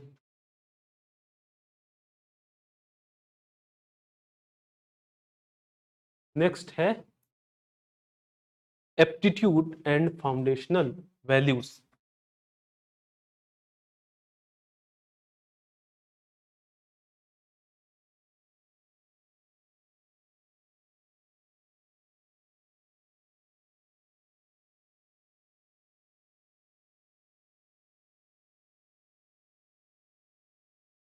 क्या हाल सब? Yes. अरे कुछ अरे नहीं नहीं नहीं। बढ़िया बढ़िया। अब जा रहा होगा फीड। कुछ नहीं, मैं ऐसे ही आया था उस सरवन से काम से, वो ठंडी हो गई तो वही बोला था उसको गर्म। तो चाय को थोड़ा गर्म करवा दो, ठंडी हो गई। हाँ।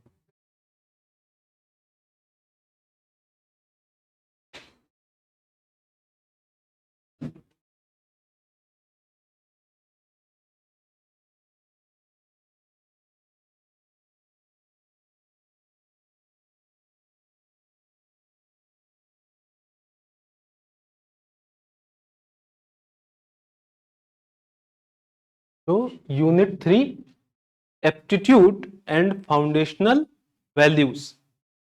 अब देखिए इस यूनिट के नाम को आप बहुत ढंग से पढ़िए, कुछ छुपा हुआ है इसमें।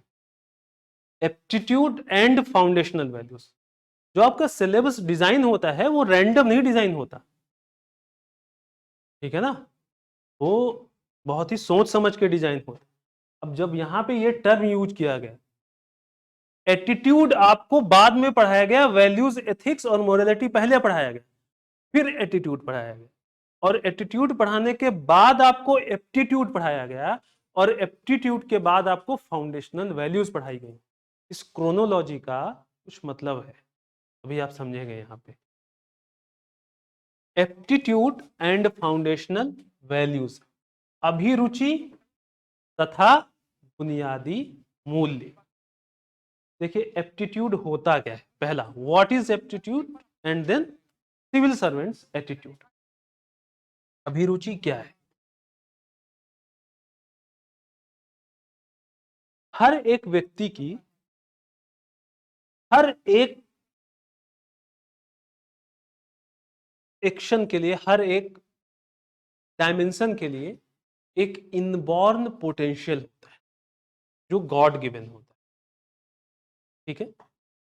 तो aptitude is nothing but your inborn potential,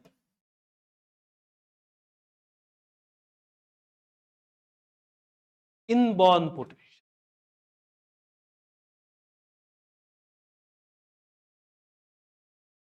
अब ये मैंने बोला अलग अलग डायमेंशन में, अलग अलग रेफरेंस में ये डिफर कर सकता है। उदाहरण के लिए बात करें, सचिन तेंदुलकर सभी लोग जानते हैं, आई थिंक सभी लोग जानते होंगे सचिन तेंदुलकर को। जो नहीं जानते हैं वो थोड़ा जाके शर्म कर ले, है ना। सचिन तेंदुलकर, सचिन तेंदुलकर जब पैदा हुए, इनकी एप्टीट्यूड अलग अलग एरिया में अलग अलग होगा।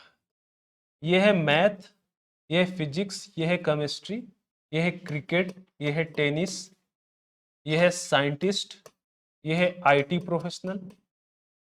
इस सब में इनका कुछ ना कुछ पोटेंशियल होगा, हर एक डोमेन में इनका कुछ ना कुछ है कि नहीं। मैथ में इतना, फिजिक्स में इतना, केमिस्ट्री में इतना, आईटी में इतना, क्रिकेट में इतना,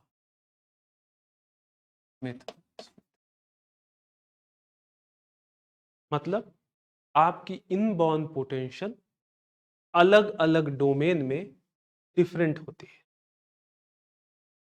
जन्मजात इसको बोलते हैं।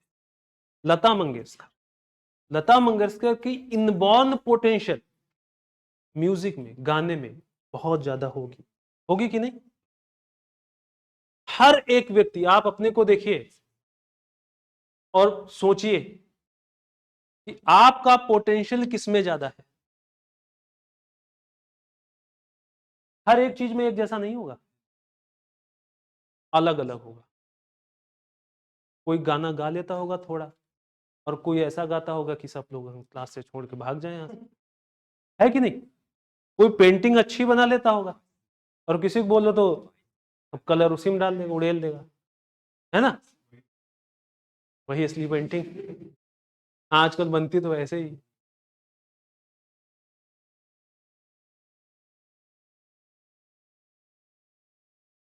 तो आपका इनबॉर्न पोटेंशियल डिफरेंट होता है, अलग अलग होता है, अलग अलग डोमेन्स के लिए। आता ही समझ के नहीं।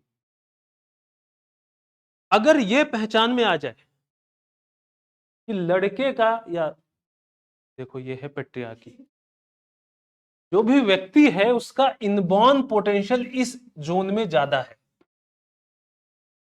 तो विद लेस ट्रेनिंग इस एरिया में इसको एक्सेल कराया जा सकता है। कराया जा सकता है कि नहीं। अच्छा, इससे मैं बोल दूं कि इस व्यक्ति का, एक्स का, सचिन का पोटेंशियल फिजिक्स केमिस्ट्री में इतना था, और इनबॉर्न पोटेंशियल नहीं पहचाना गया, और इसको बोला गया कि तुम केमिस्ट्री में पीएचडी करो, पढ़ो केमिस्ट्री पढ़ो। कर पाता? बहुत पढ़ाते, ट्रेनिंग तो कुछ कर लेता है, मेडिकल स्टोर खेल लेता है मुंबई में कहीं, वहीं है ना, बी फार्मा वर्मा करके, है कि नहीं। तो मतलब बहुत रिगरस ट्रेनिंग देनी पड़ती, और तब भी बहुत ज्यादा अचीवमेंट नहीं होता। एक व्यक्ति था रमाकांत आचरेकर, ने पहचाना कि यार ये इतनी छोटी एज में स्ट्रेट ड्राइव इतना बेहतरीन कैसे मारता है, बिल्कुल एल्बो स्ट्रेट, हेड जहां पे होना चाहिए वहीं पे। कुछ भगवान का दिया हुआ है, इनबॉर्न पोटेंशियल, वो पहचान गया इसका। और 16 साल में ये इंटरनेशनल क्रिकेट में डेब्यू कर जाता है वसीम अकरम वकारियंस के सामने, और 100 तक मार देता है विद लेस ट्रेनिंग, ईज।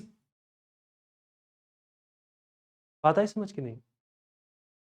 आपने अपना इनबॉर्न पोटेंशियल पहचाना होगा कि भाई हम सिविल सर्वेंट है ना, पहचाना है पोटेंशियल तभी तो करने आए हो। अगर किसी को अभी इस पे संशय हो तो उसके लिए बड़ी समस्या होगी, रिगरस ट्रेनिंग लगेगी, और फिर भी जाके पता नहीं बन पाओ कि ना बन पाओ। कहने का मतलब यह है कि जिस व्यक्ति का इनबॉर्न पोटेंशियल बहुत ज्यादा है किसी एरिया में, उसको with less training, less effort के साथ उसको इस जोन में एक्सेल कराया जा सकता है कि नहीं। इसीलिए आजकल के स्कूल्स में क्या होता है, हम लोगों के स्कूल में तो यही होता है, फिजिक्स पढ़ो, मैथ पढ़ो, एप्टीट्यूड गया, कोई मतलब नहीं उसके, है ना। आजकल के बच्चों को सारा कुछ कराया जाता है, पेंटिंग, क्रिकेट खिलवाएंगे, पढ़वाएंगे। देखते हैं कि इस व्यक्ति का एप्टीट्यूड किस जगह ज्यादा है, और जिस जोन में इसका एप्टीट्यूड है उसी में इसको आगे बढ़ाना है, क्योंकि उस एरिया में वो लेस ट्रेनिंग के साथ बहुत ज्यादा एक्सेल करे। बात है समझ में, एप्टीट्यूड होता क्या है और क्यों जरूरी है एप्टीट्यूड रिकॉग्नाइज करना। जैसे 3 इडियट्स में, याद है कि नहीं, उस माधवन, उसका एप्टीट्यूड किसमें था, फोटोग्राफी, और करवा क्या रहे थे उसको, तभी फेल हो रहा था बार बार, समस्याग्रस्त, है ना। इसको डॉक्टर हकीम मिलते हैं, आमिर खान, और बोलते हैं कि जो तुम्हारा एप्टीट्यूड है, जो तुम्हारा इंटरेस्ट है, वो एप्टीट्यूड ही है, उसमें काम करो, और फिर एक्सेल कर जाता है कि नहीं। एप्टीट्यूड रिकॉग्नाइज करना बहुत इंपॉर्टेंट होता है। क्यों? क्योंकि उसके बाद थोड़ी ट्रेनिंग देके आपको बहुत आगे तक बात आई समझ कि नहीं? क्लियर हुआ बात? अब इसी के साथ में अटैच है सिविल सर्वेंट्स एप्टीट्यूड। एक व्यक्ति की इनबॉर्न पोटेंशियल क्या हो सकती है सिविल सर्वेंट बनने की? क्या चीजें रिक्वायर्ड होंगी? वो आपके में अगर ज्यादा है तो आप सिविल सर्वेंट बन जाएंगे। सिविल सर्विस की प्रिपरेशन कर रहे हो तुम सभी लोग? बहुत बढ़िया। Decision making good. Civil servant को क्या करना होता है? डिसीजन मेकिंग ही तो करना होता है, नहीं करना होता? सबसे बड़ा काम तो उसका यही है, निर्णयन। जब आप डिलेमा में हैं, जो आप प्रॉब्लमेटिक सिचुएशंस में हैं, तो आप निर्णय कर पाते हैं कि नहीं। 1000 रुपया है, इसको शेड्यूल ट्राइब के वेलफेयर के लिए बनाए कि सड़क बना दे? अब आपको डिसीजन लेना है। यही तो सिविल सर्वेंट करता है कि नहीं? तो एक सिविल सर्वेंट का एप्टीट्यूड किस चीज में होना चाहिए? Decision making. तभी जो सीसैट का पेपर होता है उसमें डिसीजन मेकिंग क्या है, नाम उसका बताओ पूरा। सीसैट का नाम बताओ। अगर किसी ने नहीं बताया तो भगा दूंगा क्लास से। अच्छा कुछ जोड़ो, अभी एप्टीट्यूड पढ़ रहे हो उससे जोड़ो। Civil servant aptitude test, aptitude check करते हैं आपका। अब बताओ उसमें आता क्या है? सीसैट में क्या आता है? कॉम्प्रिहेंशन आता है। तो कॉम्प्रिहेंशन से आपकी क्या एप्टीट्यूड चेक करना चाह रहे हैं कि ये व्यक्ति सारे स्टेक होल्डर्स को पहचान पाता है कि नहीं। इतना सा बड़ा देते हैं, उसमें रमेश, सुरेश, सीता, गीता 15 डाल देते हैं कि नहीं। तो बेसिकली वो जानना चाहता है कि आप स्टेक होल्डर्स पहचान रहे हैं कि नहीं, हितधारक। फिर डिसीजन मेकिंग के क्वेश्चन आते, लॉजिकल रीजनिंग के क्वेश्चन आते है कि नहीं। तो एक सिविल सर्वेंट का एप्टीट्यूड ये होना चाहिए कि डिसीजन मेकिंग एप्टीट्यूड, उसकी लॉजिकल रीजनिंग एप्टीट्यूड, उसकी कॉम्प्रिहेंशन एप्टीट्यूड। क्लियर हुई बात? हाँ, एक सिविल सर्वेंट का एप्टीट्यूड ऐसा। कोई कंफ्यूजन यहां तक है क्या? हाँ, हम्म हम्म IT is about changing the world in ways we operate, share, and create together. IT has become such a vital tool in modern society that question को और थोड़ा सा लॉजिकली फ्रेम करो। तुम्हारा कहना है कि मान लीजिए आपका इनबॉर्न पोटेंशियल एक्स में था और वो काम आपने नहीं किया, यही तो जानना चाहते हैं। तो क्या होगा?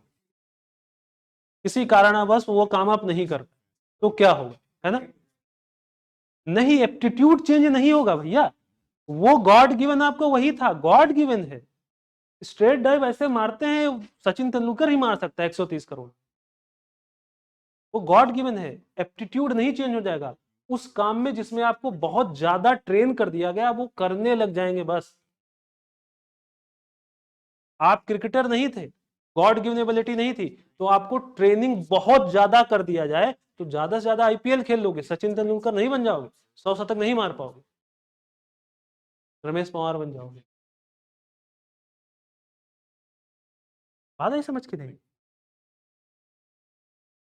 तो आप एक्सेल किसी एरिया में तभी कर सकते हो जब आपको वो इनबॉर्न पोटेंशियल हो आपके पास, नहीं तो आप कर तो जाओगे ही, कर तो जाओगे, एक्सेल नहीं कर पाओगे। समझ रहे हैं आप बात? उस एरिया में आप बहुत कुछ अचीव नहीं कर पाएंगे। करना तो है ही भाई, यहाँ पे इतने लोग हैं और बताइए अगर अभी बात हो तो किसी को अपना एप्टीट्यूड नहीं पता होगा। बहुत रेयर है व्यक्ति जिसको पता हो कि मेरा इनबॉर्न पोटेंशियल इसमें है। बताओ किसी को पता है यहाँ पे? है क्या? यहाँ पे सब सिविल सर्वेंट का ही एप्टीट्यूड है सबके अंदर इनबॉर्न? नहीं, किसी को पता है यहाँ पे अपना इनबॉर्न पोटेंशियल? पता है? पता है तो बहुत अच्छी चीज। क्या है? सही? this program is designed to prepare you for an हाँ, entry-level role in IT help desk support. You'll learn how to set up a hectic, user's good. desktop or workstation, ये चीज आपको जब आप मेंस के लिए डिटेल्ड एप्लीकेशन फॉर्म भरते हैं वहां पे भी पूछता है आपसे, और उस इंटरेस्ट के बेसिस पे बोलता है कि आपका इंटरेस्ट तो एक्टिंग था, आप यहाँ क्यों कर रहे हैं, सिविल सर्विस में क्या कर रहे हैं। यही क्वेश्चन फ्रेम होता है उसका, वाई, ये क्यों। You have set up a network. Bharat का एजुकेशन सिस्टम ऐसा है जो आपका अपना एप्टीट्यूड रिकॉग्नाइज ही नहीं करने देता। आपकी फैमिली ऐसी है जो चाहती है डॉक्टर बने, इंजीनियर बने, तो एप्टीट्यूड रिकॉग्निशन पे हम लोगों के यहाँ ज्यादा फोकस नहीं किया जाता। आप जर्मनी, आप यूरोप की एजुकेशन सिस्टम की बात करिए, वहां पे वो इस चीज को रिकॉग्नाइज करते हैं कि भगवान ने सबको कुछ ना कुछ अलग दिया है, और वो पहचानना बहुत इंपॉर्टेंट है। हमारे यहाँ लोग कब पहचानते हैं, जब ग्रेजुएशन कर डालते हैं उसके बाद कहते हैं अब अच्छा करना क्या है ये बताओ। होता है कि नहीं, जब ग्रेजुएशन खत्म हो जाता है अब बैठते सोचते हैं अब किया क्या जाए। होता है ऐसा कि नहीं। इसका मतलब उस व्यक्ति ने आज तक अपना एप्टीट्यूड रिकॉग्नाइज ही नहीं किया, ग्रेजुएशन कर डाली। अब कुछ लोग तो पीएचडी के बाद कि अब करना क्या, अच्छा बताओ। अभी तक तो मतलब ऐसे चल रहा था, का मतलब एप्टीट्यूड रिकॉग्नाइज नहीं किया। बात आई समझ। नहीं होता है किसी बच्चे का, या नहीं होता है। मैंने देखिए समझिए, हर एक जोन में मैंने बताया कि इनबॉर्न पोटेंशियल हर एक व्यक्ति का हर एक चीज में होता है। डिसीजन मेकिंग में ऐसा यहां कोई नहीं है जिसका एक इनबॉर्न पोटेंशियल ना हो। किसी का 1% होगा, किसी का 40% होगा, किसी का 50%। अब जिसका 40% है उसको 90 तक पहुंचाने में इजीली पहुंच सकता है कि नहीं, और जिसका 1% है उसका 90 तक पहुंचाने में टाइम लगेगा कि नहीं। आपने देखा होगा जब कोई एक्सीडेंट की सिचुएशन आती है तो एक व्यक्ति है जो हाथ पैर उसके फूलते नहीं है और आखिरी तक वो बचा ले जाता है कैसे भी करके, और एक होता है जैसे देखे हाथ छोड़ दिया, जाके भिड़ गए। इसका मतलब उसका डिसीजन मेकिंग का पोटेंशियल, इनबॉर्न पोटेंशियल क्या है, कम है। वो डिसीजन नहीं कर पाता जब सिचुएशन एडवर्स आती। और एक जो बचा ले गया ऋतिक रोशन बन के, उसका इनबॉर्न पोटेंशियल डिसीजन मेकिंग में बेहतर है। ऐसा कुछ नहीं है जिसके बारे में आपका कुछ ना कुछ इनबॉर्न पोटेंशियल ना हो। दुनिया की कोई चीज ऐसी नहीं। वो 0.001% से लगाकर 100% तक। हम्म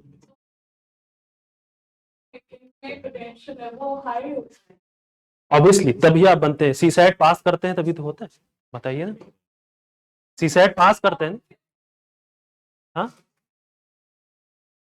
नहीं, कहाँ, अभी 2013-14 के पहले सीसैट जो है वो क्वालिफाइंग नहीं था, तो बाहर हो जाते थे सब। अभी भी हो जाते हैं, जीएस पेपर 1 पास कर लेते हैं और सीसैट पास नहीं कर पाते, कल उनका एप्टीट्यूड नहीं है।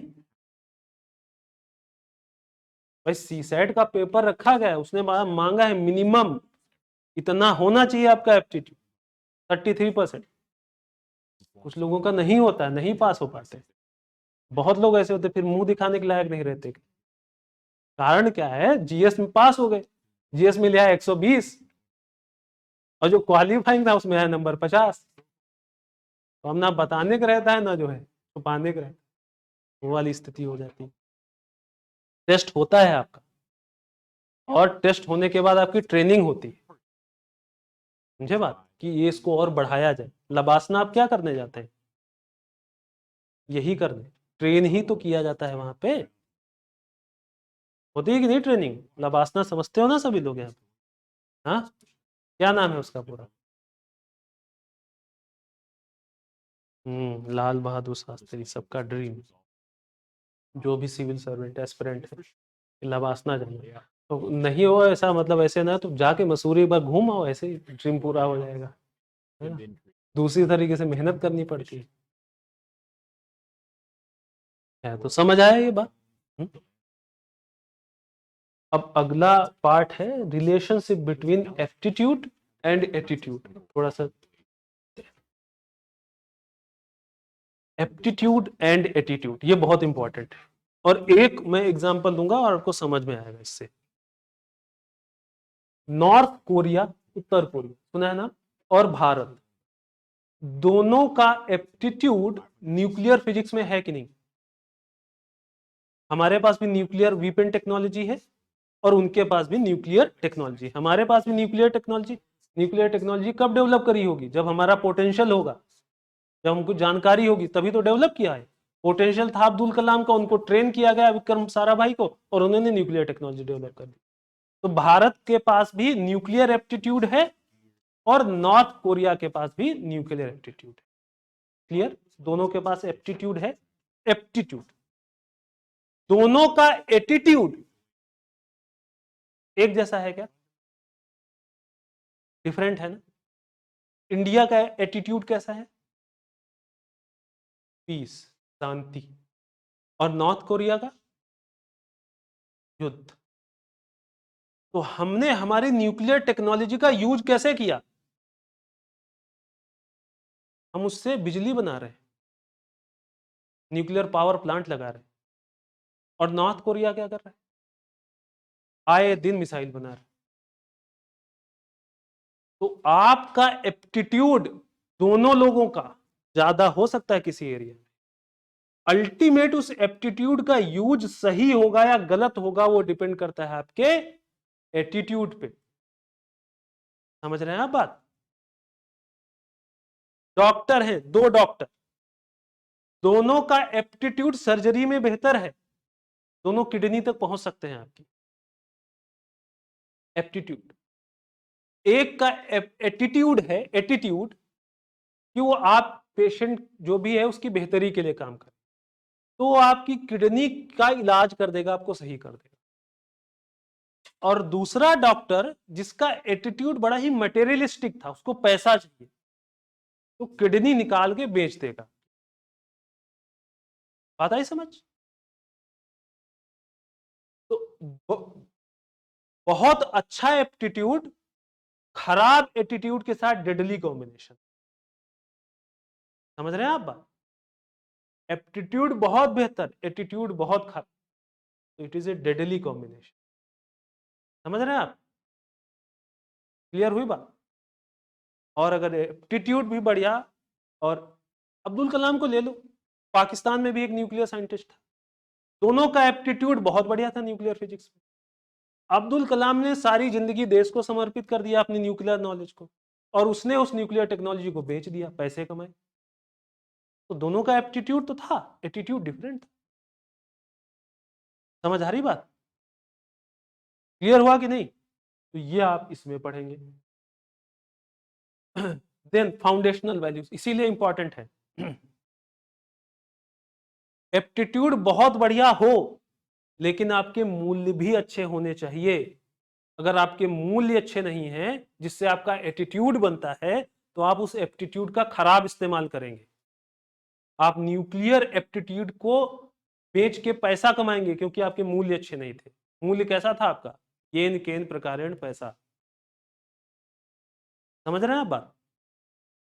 तो इसीलिए एप्टीट्यूड के साथ देखिए क्या अटैच किया गया है, फाउंडेशनल वैल्यूज।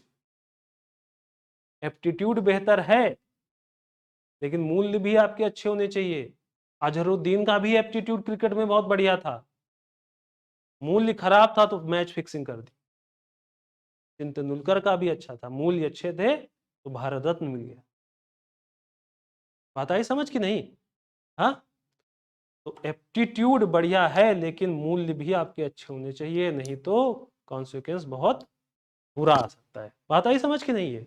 हाँ, ब्यूरोक्रेट, उसका एप्टीट्यूड बहुत अच्छा है, होता है कि नहीं, तभी तो वहां पे पहुंचा। और मूल्य क्या है?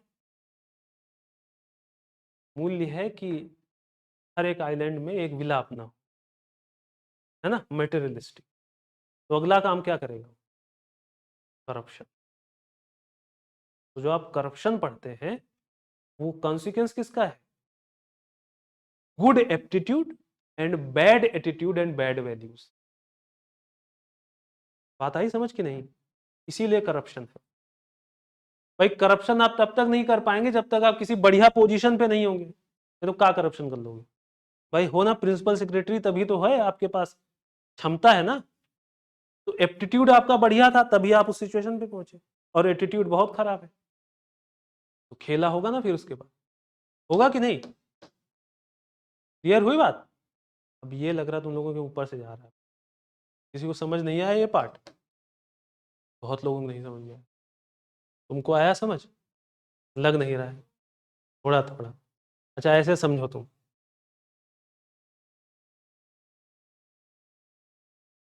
तुम ही समझो, तुम ब्यूरोक्रेट बन गई, बहुत बड़ी सिविल सर्वेंट बन गई, चीफ सेक्रेटरी बन गई उत्तर प्रदेश की, ठीक है? तो आपका एप्टीट्यूड बढ़िया था तभी आप चीफ सेक्रेटरी बने। देन आपकी वैल्यू क्या है, मूल्य क्या है, आप किस चीज को इंपॉर्टेंस देते हो? आप इंपॉर्टेंस देते हो कि आपके पास पैसा बहुत होना चाहिए, या आप इस चीज को इंपॉर्टेंस देते हो कि लोगों की भलाई हो मेरे द्वारा? तो मान लीजिए अगर आपकी वैल्यू पहली है, आप चीफ सेक्रेटरी बन गए अपने एप्टीट्यूड अच्छे होने के कारण, और वैल्यू है पैसा बहुत कमाना है, तो भ्रष्टाचार करोगे कि नहीं? है ना? और अगर आपका मूल्य है कि आपको लोगों की भलाई करनी है, तो बड़े अच्छे एप्टीट्यूड के कारण बना हुआ चीफ सेक्रेटरी लोगों की भलाई के मूल्य के साथ लोगों की बेहतरी के लिए काम करेगा कि नहीं? होगा ऐसा कि नहीं? क्लियर हुई बात? तो ये है इसका aptitude and foundational values. Clear हुआ? किसी को कोई समस्या यहाँ पे? हाँ, यहां तक है क्या? इमोशनल इंटेलिजेंस, और जिसकी बहुत कमी है लोगों के अंदर, ये दो कॉन्ट्राडिक्टरी है प्राइमा फेसी, लेकिन है नहीं। आप सदगुरु को सुनेंगे तो आपको पता चलेगा कि ये इमोशनल इंटेलिजेंस क्या होता है। What is emotional intelligence? Emotion and intelligence.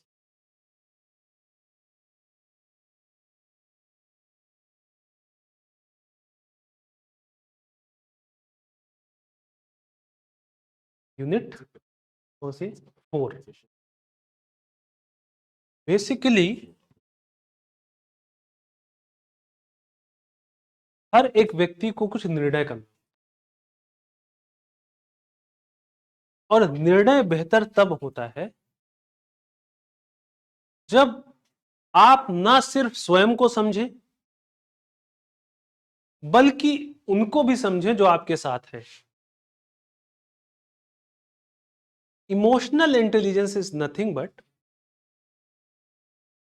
recognizing and understanding the emotional predisposition of self and others। Basically अभी जैसे यहां पे मैं हूं, ठीक है, क्लियर बात? और मुझे ये चाय मान लीजिए ठंडी मिल गई, क्लियर? एक एग्जांपल दे समझते, ठीक? अब यहां पे मुझे कैसे एक्ट करना है?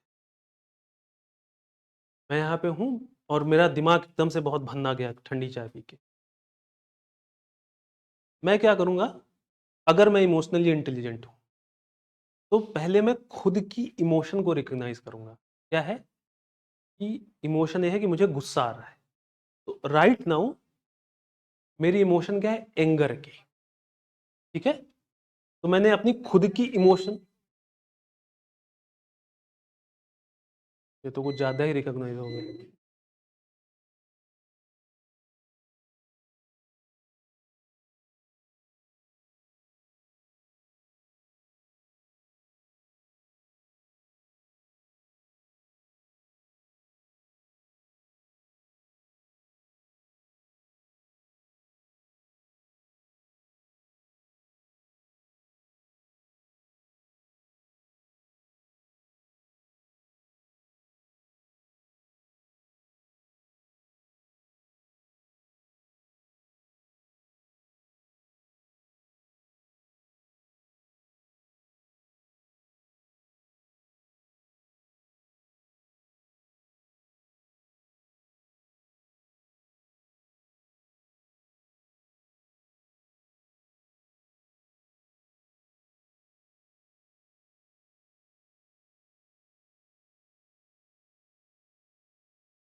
टाइम पे। तो मान लीजिए चाय ठंडी होने के कारण मुझे क्या है, एंगर। तो मैंने पहले क्या किया, कुछ भी कहने या बोलने या करने से पहले थोड़ा सा मैंने क्या किया कि समझा कि मैं किस इमोशन में हूं। तो मुझे समझ में आया कि मैं एंगर की इमोशन में हूं अभी। क्लियर बात? मैंने समझा मैं एंगर की इमोशन। फिर मैंने अगला स्टेप क्या लिया कि जिसने मुझे चाय दिया था उसकी इमोशनल प्रीडिस्पोजिशन समझने की कोशिश की। मैंने सोचा यार ये मुझे चाय ठंडी क्यों दे गया, क्या ये मुझसे खफा है, क्या कोई दुश्मनी है, हेट करता है। फिर मैंने समझा नहीं ऐसा नहीं हो सकता है कि आज सुबह आया हो तो वाइफ ने कुछ प्रसाद दिया हो, इसकी वजह से टेंशन में है इसलिए।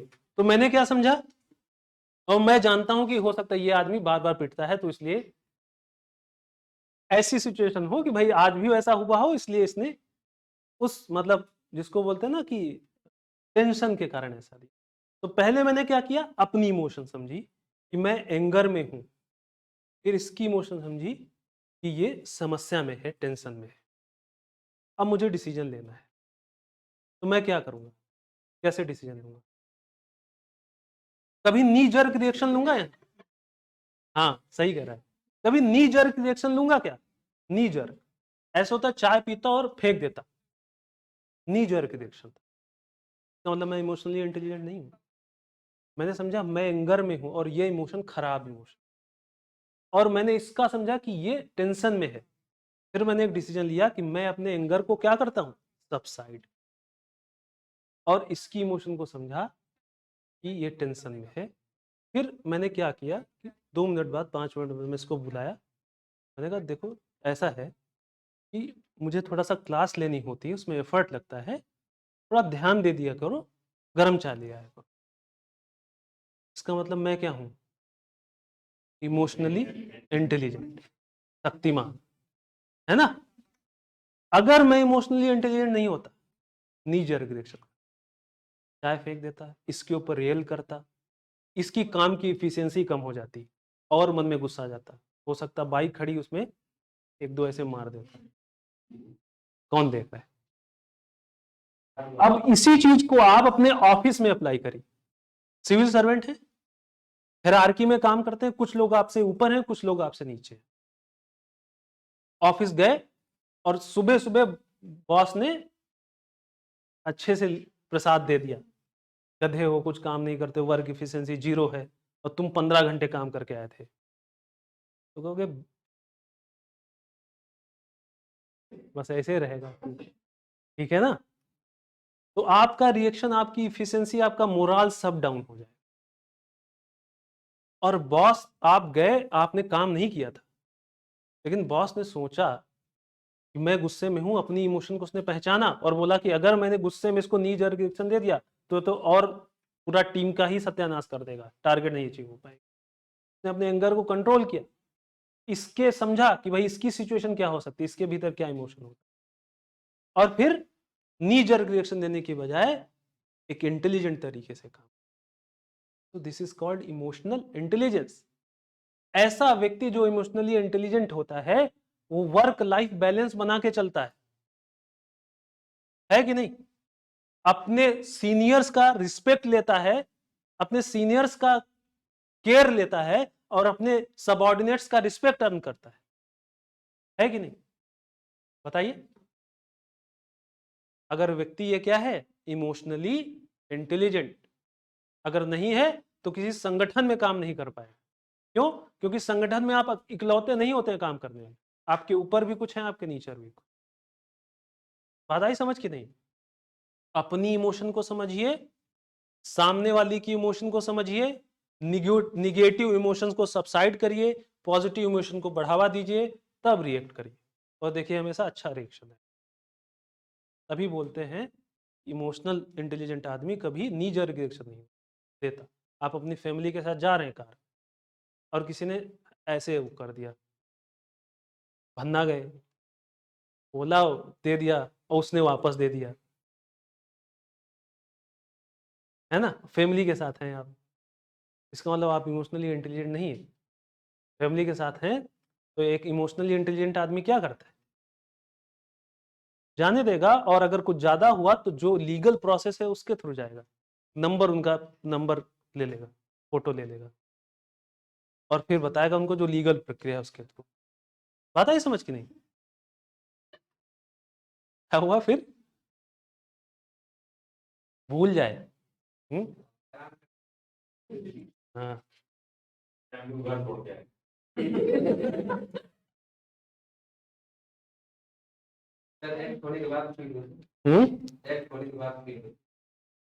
इसका मतलब आप इमोशनली इंटेलिजेंट नहीं है। विराट कोहली इमोशनली इंटेलिजेंट है। एंगर इमोशन बाई पर से खराब थोड़ी है। एंगर कब करना है, कहां करना है, कितनी मात्रा में करना है, कैसे चैनलाइज करना है। अभी इमोशनली इंटेलिजेंट ना होता 70 शतक मार देता। इंटेलिजेंट है, उसने एंगर को चैनलाइज किया बेहतरी की तरफ। समझ रहे हैं बात? कोई इमोशन पर से खराब नहीं होता। एंगर, जब सैनिक खड़ा है सामने बॉर्डर पे, अगर उसका क्रोध नहीं भरता है इस चीज से कि उसके साथी का सर काट दिया गया, तो कभी नेशनल सिक्योरिटी कर पाएगा? और एंगर इस चीज पे कर रहे हो कि भाई को ज्यादा दे दिया हमको, ये तो खराब है, ये कौन सा एंगर? आप समझ रहे हो कि नहीं? कहां पे कब कौन सी इमोशन? ठीक है बात? अब आपके ऑफिस में सेक्सुअल मिसकंडक्ट हो गया, तो आप उस एंगर को चैनलाइज करिए कि जल्दी से जल्दी, क्विक से क्विक इसका कंप्लेन का रिजोल्यूशन हो जाए। आता है समझ के नहीं? इमोशन कोई भी पर से खराब या अच्छी नहीं होती, कैसे यूज करते, कब, कितनी मात्रा में। समझ आ रही बात? अब मान लीजिए वही स्क्रैच की बात आई, उसने स्क्रैच मारा और खड़ा हो गया और आपको गाली दे रहा है, आपके कार का शीशा भी फोड़ दिया, आप नहीं, हटाओ हटाओ। वहां पे गलत है ना भाई, कुछ यूज करना पड़ेगा तो, है ना? गांधी जी कहते हैं नहीं, गांधी जी कहते हैं अपील करो इसकी मॉरल कंसर्न्स, फिर से नया शीशा लाओ और बोलो फोड़ो, फिर से फोड़ो, और फिर इसके अंदर जो है चेंज आएगा।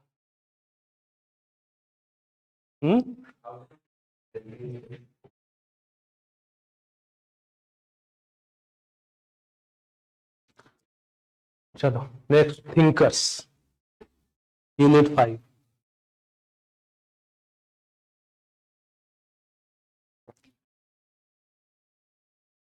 ज्यादा तो लोग एथिक्स को समझते हैं यही है, ये नहीं है एथिक्स, ये यूनिट 5 है। चलो 1 2 3 4 भी है ना? सोक्रेटिस और प्लेटो और एरिस्टोटल को पढ़ना ही एथिक्स नहीं है, ये भी एक पार्ट है। सोक्रेटिस, ये लोग बहुत महान विभूतियां थे, पढ़ने में बहुत मजा आता है इनको, लेकिन बहुत टाइम मत खराब करना, कभी ज्यादा पूछा उछा नहीं जाता। लेकिन हाँ, इनके प्रिंसिपल्स को आप यूज कर सकते हैं, कोट कर सकते हैं। सोक्रेटिस नाम सुना है? कौन थे? कौन थे? फिलोसफर।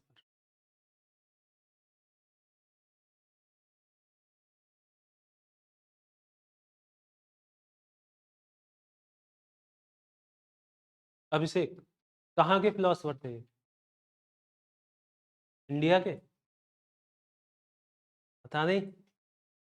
पब्लिक एडमिनिस्ट्रेशन है तुम्हारा ऑप्शनल, नहीं पढ़ा उसमें? है? हाँ, वर्ड के तो होंगे ही, मंगल ग्रह थोड़ी होंगे। कहाँ के थे? यूनान। इंग्लिश में क्या बोलते हैं? Greece, Greco Roman philosopher. Socrates कहते हैं knowledge is the virtue, knowledge is the ultimate, ज्ञान। और इनका ज्ञान जब ये बोलते हैं तो ज्ञान का मतलब क्या है सोक्रेटिस का? ज्ञान का मतलब ये नहीं आपने 4-5 इंफॉर्मेशन गैदर कर ली। सोक्रेटिस के नॉलेज का मतलब है the ability to decipher between bad and good, right and wrong. Knowledgeable person वो है जो सही और गलत में भेद कर लेता है, अच्छे और बुरे में भेद कर लेता है। और यही एक ऐसी वर्च्यू है नॉलेज की, जिस हर एक व्यक्ति को इसके लिए क्या करना चाहिए, एफर्ट करने चाहिए। Knowledge is the ultimate. आपको पता है ये व्यक्ति भाग सकता था, भागा नहीं और मारा गया। हाँ, गांधी जी से बहुत प्रभावित थे, सोक्रेटिस से। पढ़ेंगे इनके बारे में तो बहुत मजा आएगा, स्टोरी पढ़े। इनसे बोला गया कि इन्होंने एक अपना बोला कि भाई ऐसे ऐसे ये चीजें राइट है। राजा ने बोला कि नहीं, ऐसा नहीं है। तो इनके जो साथी थे बोला, कल आपको मृत्युदंड दे दिया जाएगा, भागना हो भाग चलिए। तो इन्होंने कहा नहीं, मैं तो प्रीच करता हूं कि जो लॉ है वो अप्लाई होना चाहिए, तो मैं कैसे भाग सकता हूं। तो ये नहीं भागे। फिर अगले दिन इनको वो पॉइजन वाला इंजेक्शन दे दिया। पढ़ेंगे इनके बारे में, बहुत अच्छे व्यक्ति हैं, बहुत बड़े फिलोसफर हैं। फिर बात आती प्लेटो। 300 देखी मूवी? देखी? उसमें स्टार्टिंग में जो कुछ बोलता है वो प्लेटो के टर्म्स थे, वो प्लेटो बोलते हैं, उन्हीं को यूज किया गया। प्लेटो प्लेटो बोलते हैं 4 चीजें लीजिए, wisdom, courage, temperance and justice. 4 values हैं, 4 वर्च्यूज। इसको आप पढ़ेंगे डिटेल में। प्लेटो का मानना यह था, इनको मानना था एक जस्ट स्टेट कौन सा होता है, एक न्यायपूर्ण राज्य कैसा राज्य होता है, जहां का जो रूलर है, जो किंग है, वो फिलोसोफर हो। फिलोसोफर किंग का मतलब वो किंग के भीतर क्या हो, विजडम। विजडम का मतलब क्या होता है, प्रैक्टिकल नॉलेज। समझ गए बात? तो प्लेटो का कहना था एक आदर्श राज्य वो होगा जहां की जो रूलर क्लास है उसके भीतर क्या हो, विजडम। जो सोल्जर क्लास है, सिपाही, उसके भीतर क्या हो, करेज। और जो ट्रेडिंग क्लास है उसके भीतर क्या हो, टेम्परेंस, मतलब सेल्फ कंट्रोल, बहुत ग्रीडी ना हो। ऐसा राज्य कैसा राज्य होगा, जस्ट, न्यायपूर्ण राज्य, है ना। एक न्यायपूर्ण राज्य में, एक जस्ट स्टेट में किंग फिलोसोफर होगा, और ये फिलोसोफर किंग हमेशा टिमिड, कायर सैनिकों और ग्रीडी बिजनेसमैन को कंट्रोल कर सकता है, क्योंकि ये फिलोसोफर, क्योंकि इसके अंदर भी क्या है, विजडम है। बात आई समझ कि नहीं, आई कि नहीं? जस्ट स्टेट में राजा या रूलिंग क्लास हमेशा विजडम वाली होनी चाहिए, तभी वो टिमिड सोल्जर्स और ग्रीडी बिजनेसमैन को कंट्रोल कर पाए। ये तो हो गया राज्य। इंडिविजुअल भी प्लेटो ने बोला कि हर व्यक्ति के भीतर इतनी वर्च्यूज होनी चाहिए। ठीक है। फिर आता है एरिस्टोटल, द गोल्डन मीन, जिसको हम लोग बुद्ध बुद्ध फिलॉसफी में बोलते हैं मध्यम मार्ग, गोल्डन मीन। अरिस्टोटल का कहना है एक्सट्रीम अवॉइड करिए। एक्सट्रीमिटी कैसी भी हो हमेशा गलत होती। तो इसका मतलब क्या है, गोल्डन मीन। एक व्यक्ति है जो महाकायर है, और एक व्यक्ति है जो रैश, कुछ हो जाए बस धड़ाधड़ शुरू। तो ना आपको कायर होना है और ना ही रैशनेस होनी चाहिए आपके भीतर। आपके भीतर क्या होना चाहिए, इनका, इन दोनों एक्सट्रीम्स के बीच का करेज। ना ही आप टिमिड हो, कायर हो, और ना ही आप रैश हो, आप करेजियस हो। तो एरिस्टोटल का कहना है एक्सट्रीम अवॉइड करिए, गोल्डन मीन, मध्य। ठीक। फिर ऐसे ही आप आगे इंडियन मोरल फिलोसफर्स को पढ़ेंगे। Hinduism, the law of Karma, हाँ, पुरुषार्थ, कर्म, और क्या है, 4 पुरुषार्थ होते हैं ना। कौन से हैं पुरुषार्थ? धन, अर्थ जिसको बोलते हैं, कर्म, काम, ये है ना। फिर उसके आगे आगे पढ़ेंगे द गुणा इथिक, द गुणा कंसेप्ट। उसमें आप पढ़ेंगे 3 गुण होते हैं व्यक्ति के, सत रज तम। महाभारत देखिए, उसमें बताते हैं, बहुत बढ़िया एक्सप्लेन किया है किसके भीतर क्या गुण। हर एक व्यक्ति कोई भी हो, उन्हीं 3 गुणों से मिलकर बना, सत रज तम। सत का तम का मतलब है तामसी जीवन। तामसी मतलब जो तमस हो, जिसके भीतर, जो जानवर की तरह हो। जानवर का मतलब, जानवर के भीतर क्या होता है, डिसीजन मेकिंग नहीं कर पाता, तमस, वो डिसीजन मेकिंग नहीं कर। रज अहंकार, ग्रीड। सत, सत का मतलब जो सत्य पे चल। एग्जाम्पल भीष्म पितामह, इनके भीतर कौन सा गुण था? रज तो कहीं से नहीं था, तम था, जानवर थे। जानवर का मतलब डिसीजन मेकिंग नहीं कर पाते थे। द्रौपदी का चीरहरण होता रहा, डिसीजन किया नहीं किया ना, तो तम था और सत था, रज नहीं था। इसी तरीके से कोई भी व्यक्ति ये 3 चीजों से मिलकर बना होता है, सत रज और तम। फिर हम बुद्धिस्ट को पढ़ेंगे। बुद्ध, बुद्ध कहते हैं 4 नोबल ट्रूथ है। सफरिंग है, होनी है, कॉज ऑफ सफरिंग है, कारण है आपके दुख का, दुख का निवारण भी है। फिर उन्हें 8 फोल्ड पाथ बताया कि कैसे आप उससे निकल सकते। जैन, जैन में त्रिपिट वो बताया गया है ना, KBC, नॉलेज और क्या है, बिलीफ, कैरेक्टर। ये 3 चीजें आप सही रखिए। ऐसे ही इस्लाम, इस्लाम इक्वलिटी की बात करें। क्रिश्चियनिटी सर्विस की बात करें। सिख कम्युनिटी लिविंग की बात करें, लंगर चलाते हैं, कम्युनिटी, सामुदायिकता। तो ये सब चीजें पढ़ेंगे। फिर देखेंगे गांधी ने क्या किया। गांधी ने कहा सत्याग्रह, सत्य के लिए आग्रह। तो अभी आप सत्याग्रह का मतलब नहीं समझते, यहाँ पे समझेंगे क्या मतलब था सत्याग्रह। आपके वर्जन से कंप्लीटली डिफरेंट है। फिर अंबेडकर, विवेकानंद, रविन्द्रनाथ टैगोर, इनके सबके बारे में पढ़ेंगे। क्लियर। फिर आता है पार्ट 2। कहां भागे जा रहे हो? एप्लीकेशन, जो गवर्नेंस का पार्ट है। तो गवर्नेंस वाले में एक बार मैं पढ़ा भी चुका हूं, यहां तो फिर से नया सब्जेक्ट, तो फिर से सारा कुछ पढ़ाऊंगा। ये गुड गवर्नेंस क्या है, RTI, citizen charter, Sevottam model, e governance, ये सारा कुछ यहाँ पे पढ़ाया जाएगा। क्लियर। पार्ट 2 थ्योरी वाला पार्ट था, देन याद करिए अब पार्ट 2 आया है एप्लीकेशन वाला। क्लियर। नेक्स्ट, और जो बहुत इंपॉर्टेंट है वो है केस स्टडीज। केस स्टडी पहले तो हम देखेंगे एक जनरल अप्रोच, फिर हम देखेंगे यूपीएससी के जितने भी आज तक पूछे गए 2013 से 19 तक सभी, फिर कुछ आप प्रैक्टिस के लिए आपको केसेस बताएं। ठीक है। अब देखिए कुछ ऐसे टाइप्स ऑफ केस स्टडीज होते हैं, 6 टाइप। कोई भी केस स्टडी जो 2013 से 19 तक पूछी गई, 20 तक, आप उठा के देख लीजिए, इन्हीं 6 में कहीं ना कहीं फिट होगा वो।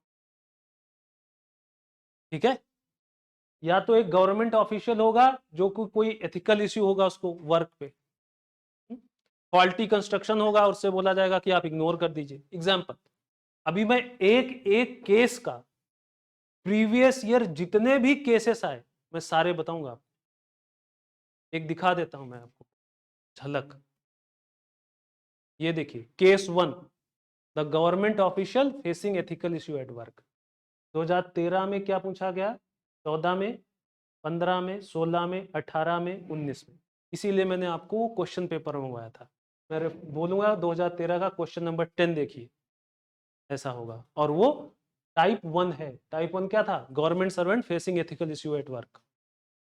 ऐसे ही type 2, type 3, type 4, type 5, type 6 सबका देखेंगे। ठीक है। चलो फिर आज इतना ही रखते हैं, कल इसको थोड़ा केस स्टडी वाले पार्ट को और एक्सप्लेन करूंगा और फिर कंटेंट में इंटर करेंगे हम लोग। हाँ ठीक ठीक ठीक, कर दूं अभी ये?